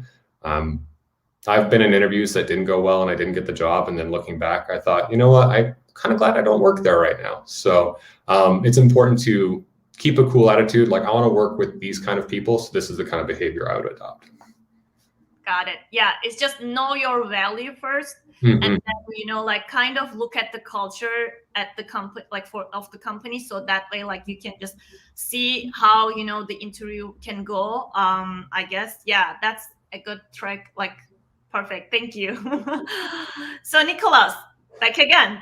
Are there chances of a candidate being considered after struggling in one very simple and least expected, like the Fibonacci question, and flowing with others asked in a technical interview? So I guess I'll want to kind of clarify before jumping right in. A candidate could struggle in like a warm-up question, but then excel in follow-up questions, maybe crush the rest of the interview. So warm-up question the first 5 minutes out of 45 minutes, maybe not give the best optimal answer, and then 40 minutes do really well. I think it really depends on the company, right? And the person too.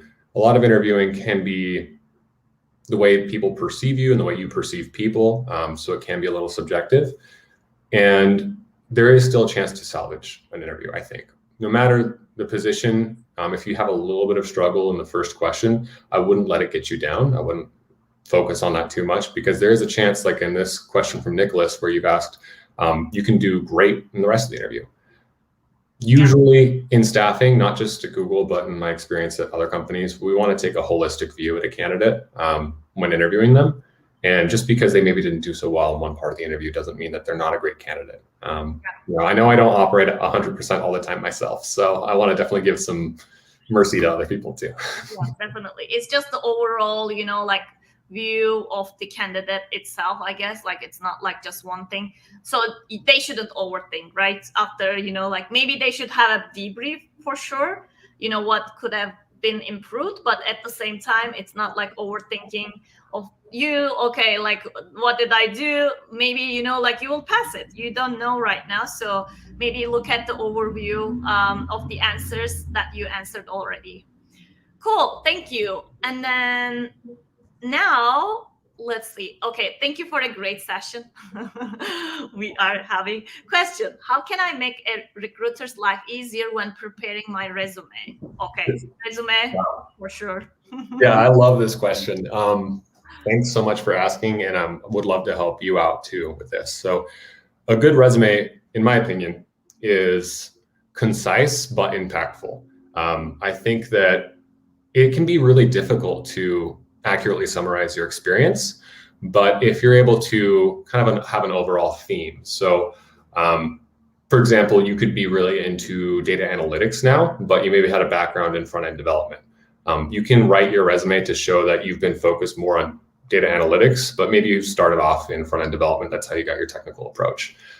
Really starting off with your hard hitters at the top and being concise and impactful can make sure that a recruiter knows what you want to work on, because again, it's what you want to work on. It's the job you want to have. And so as a recruiter, I want to help you, and I want to make sure that I'm giving you the best option. I want to make an engaging interaction both ways. So yeah, perfect. Thank you, James. So next question, Tiffany. Any advice for virtual interviews? Of course. How can you stand out among other candidates? So now we are living in this era. So please share any tricks and tips, James. Totally. Oh man. It's interesting because we're all working from different locations and remote. We don't have the in-office experience, How can you stand out from other candidates? I think if you're not used to interviewing over video chat, those mock interviews can come in handy, because it is a little unusual. It's not quite natural. We're not really used to this environment even after a year. So if you're a little nervous about the video chat, you can always do that to make sure that you're calm and you're able to have an engaging session. A really good interview is a two-way conversation. So I believe you were saying that earlier, Kubra. And that's what I like to think too. So maybe even video chatting with some friends or neighbors or whatever can make sure that you're in that kind of video chat mindset when you jump in. Yeah, and then maybe rehearsals too, right? Maybe like with a friend, okay, ask me this question, and then you can answer it. Just practice. So that helped me too. So when I was interviewing, so yeah, it's just practice, right? So virtual interviews, I was able to, I guess, make an in-person interview, but I had virtual interviews like mostly like for my Google interviews too. So even before the pandemic, and then it's just hard. It's challenging, definitely. You don't feel the same way. It's just the vibe is different, but at the same time, it's kind of maybe better in my opinion. Because you are all in your own area of comfort, and then you can just kind of focus on yourself better than what you are kind of communicating with your hands, gestures, those type of things. Just a thought over here, but I just made the comment. That's a great thought, honestly. I love that. And it kind of reminds me of, I don't forget where I read it, but I read somewhere in a book, if you're nervous, just like spell out YMCA with your toes and your shoes. And with video chat, it's the same. If you're feeling nervous, you can kind of like let your toes fidget because it's not on camera, but you can maintain like a cool, calm demeanor up top. Yeah. Definitely. Okay, cool. Mohammed is asking, is it okay to ask for help during the interview from recruiters? Like, will it leave a negative impression? Oh, wow. Personally, I love helping my candidates. I love having that to it, like help me help you. My end goal is to, of course, hire people, but second to that, I want to have a good interaction with everybody because you never know where you're going to wind up in the future. So I want to be able to have a good interaction with everybody, and questions are always welcome to me, at least. I think it's good to just check with the company and check with the recruiter you're working with.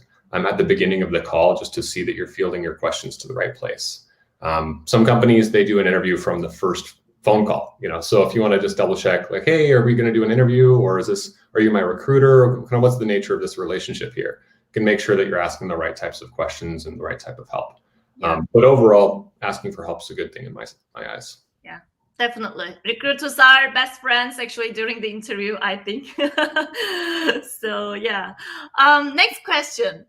We are getting lots of great questions actually. Keep them coming. So how to ask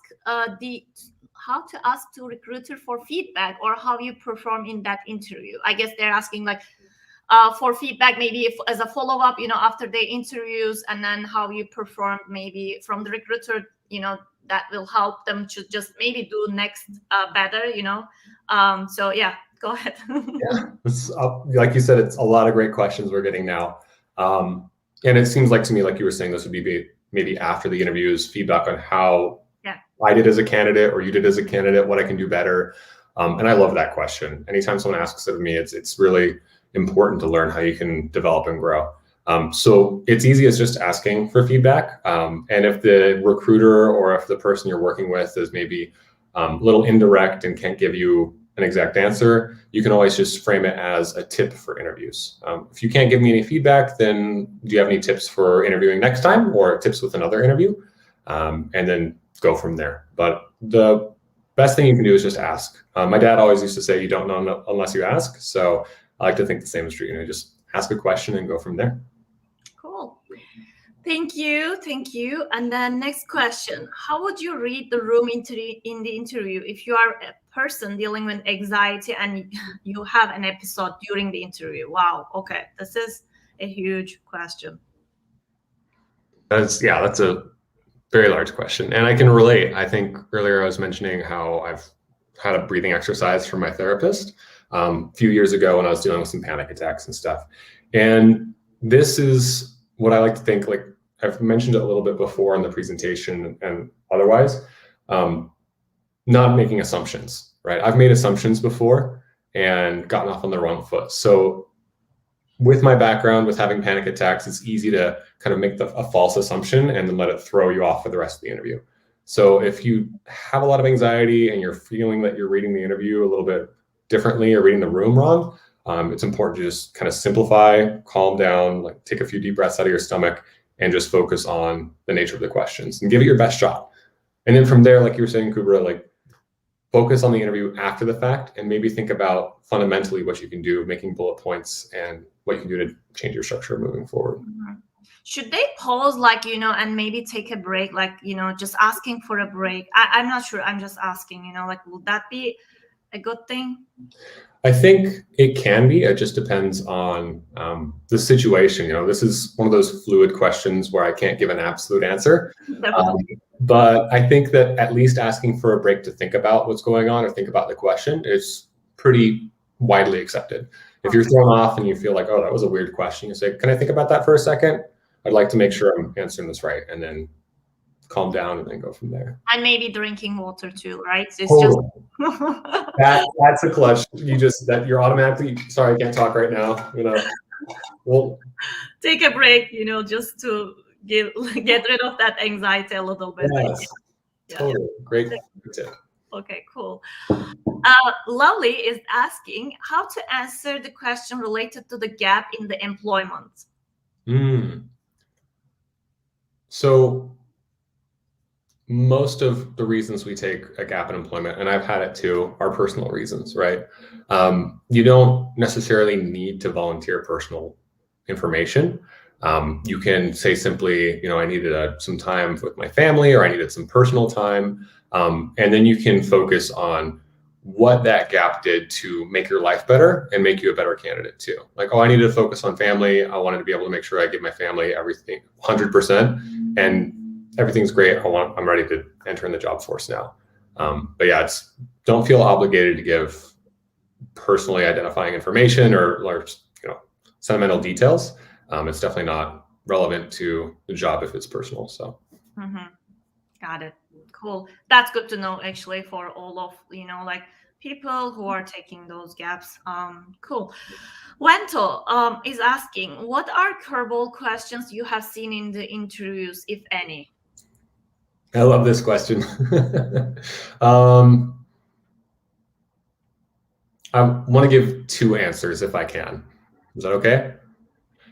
Cool. So one would be just kind of, it's an industry-wide practice across tech, not just at Google, to ask kind of like a broad question and see how someone's going to solve for it. Like, how many baseballs fit in the Empire State Building? And I kind of laugh. You're laughing too, because this is it's a little absurd, but it happens. Sometimes you go to an interview at a certain company, and the interviewers want to throw you off just to see what you're going to do.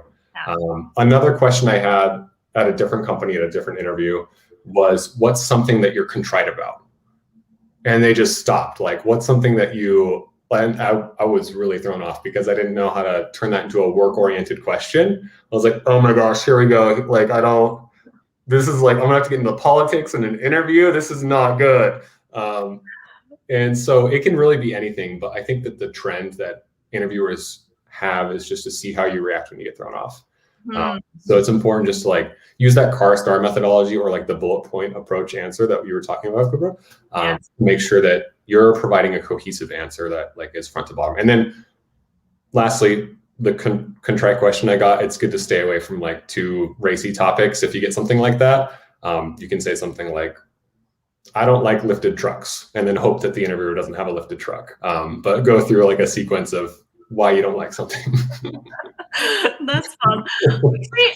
When we look at those questions, I think it's just they want to see your approach, right? There's no right answer. It's just your approach to those questions. It's just the way you think. They want to understand. So you shouldn't be worried about if this was a good answer or the wrong answer. It's just your way of thinking they're measuring, right? So how would you just have the problem, okay, and then these are the solutions, and then move from there. So exactly. Yeah, I'm just looking at this way, but there are lots of interesting questions that are asked. I know that I was actually researching too. Cool. So Mohammed is asking, James, how would you answer what is your weakness? And thank you for your answer in advance right now, of course. That's nice, Mohammed. Thank you too for asking. I think the traditional response you hear from everyone, which is maybe a little cliche, is turn the weakness one into a strength. You can say, what's your weakness? And you say, oh, I'm just too detail oriented. I focus too much on the details, which is kind of like flipping its head and showing that you have a strength. It is a little cliche, but it works sometimes. And because it can be a little bit of a cliche answer to respond with how you have a strength instead of a weakness, sometimes it can be nice to approach it head on. You can just say what your weakness is, but then talk about how you've worked on improving it. For me, it could be my past with anxiety or panic attacks. I can be like, well, in the past, I've had a little bit of trouble with anxiety, but I've worked on self-help books. I've worked on seeing a therapist, and I've actually seen a lot of improvements. So now I know different ways to work with that. But yeah, it's one of those things where I might recommend facing it head on, but then creating a solution behind it. Yeah.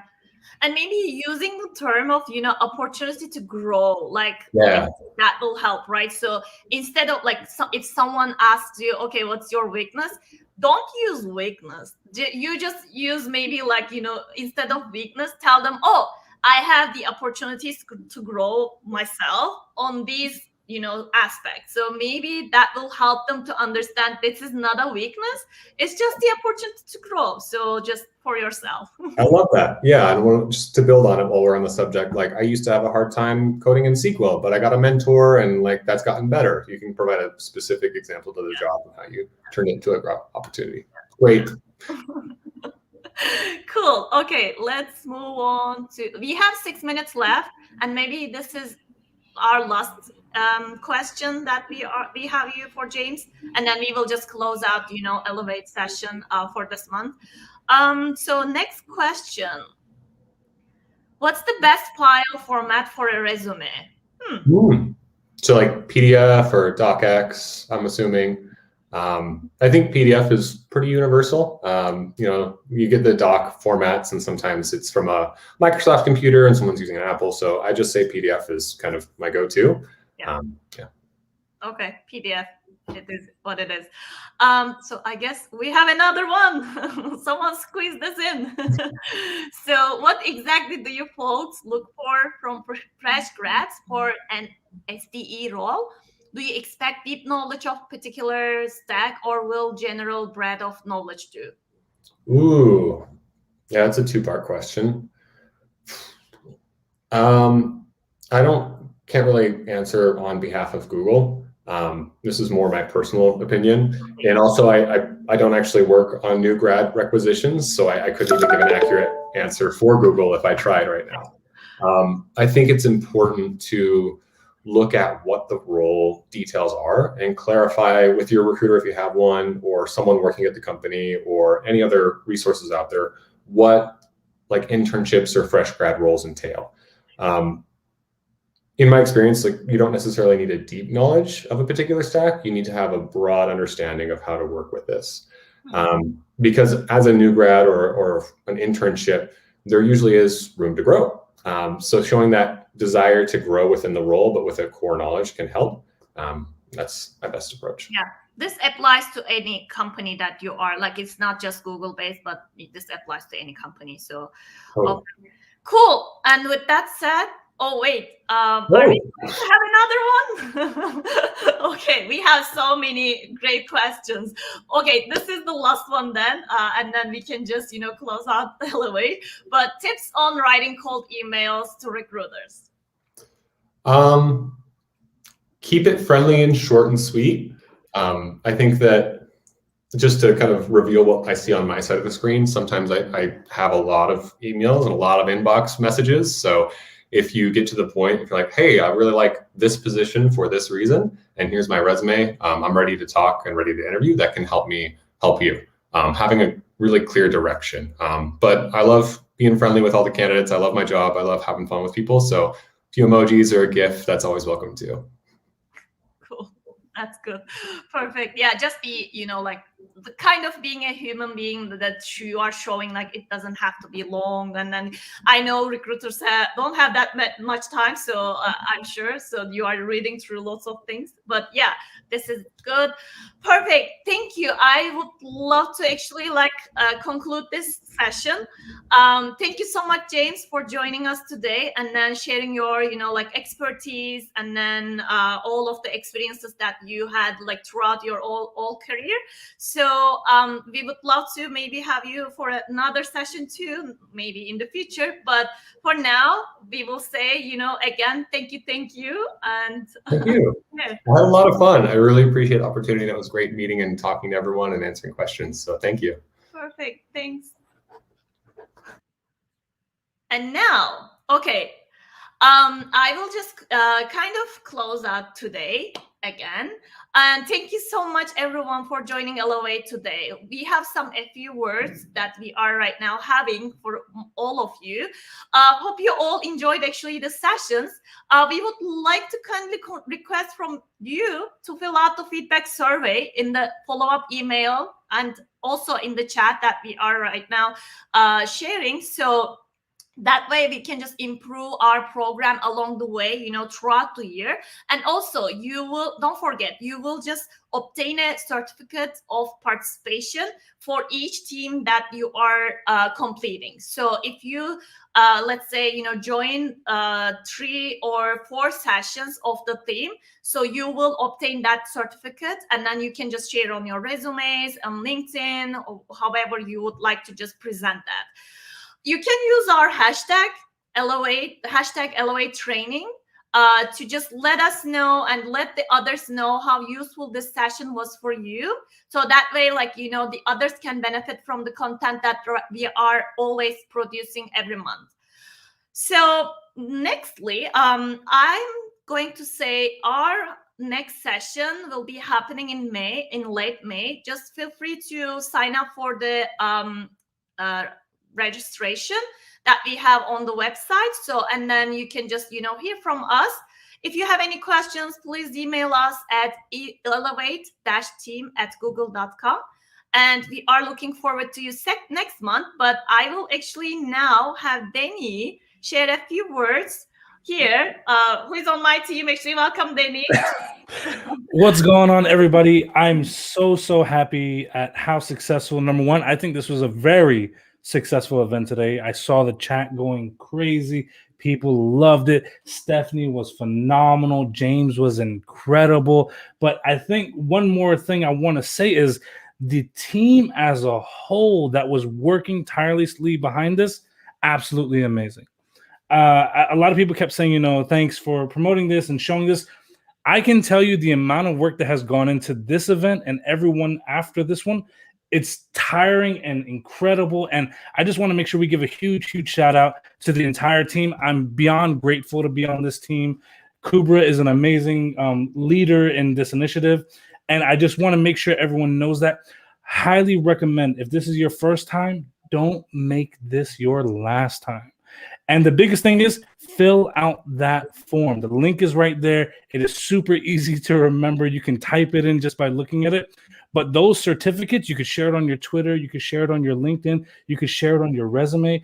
And if you really want to impress them, share it on your Tinder. I don't care. But just make sure you share it and showcase all the things that you're bringing to the table, because a Google cert, this is going a long way. And you're going to pick up a bunch along this entire series. I highly recommend it. Thank you all for hanging out with us today, and I can't wait to see you at the next one. Thank you, Deni, for these kind words. And then actually, I should just give kudos to Corina, who is behind all of the scenes too. So she's not right now, she's in the behind the scenes, but yeah, we are thanking her too. So once again, thank you so much for joining, everyone. And then we will see you next month with lots of great topics. Take it easy, y'all.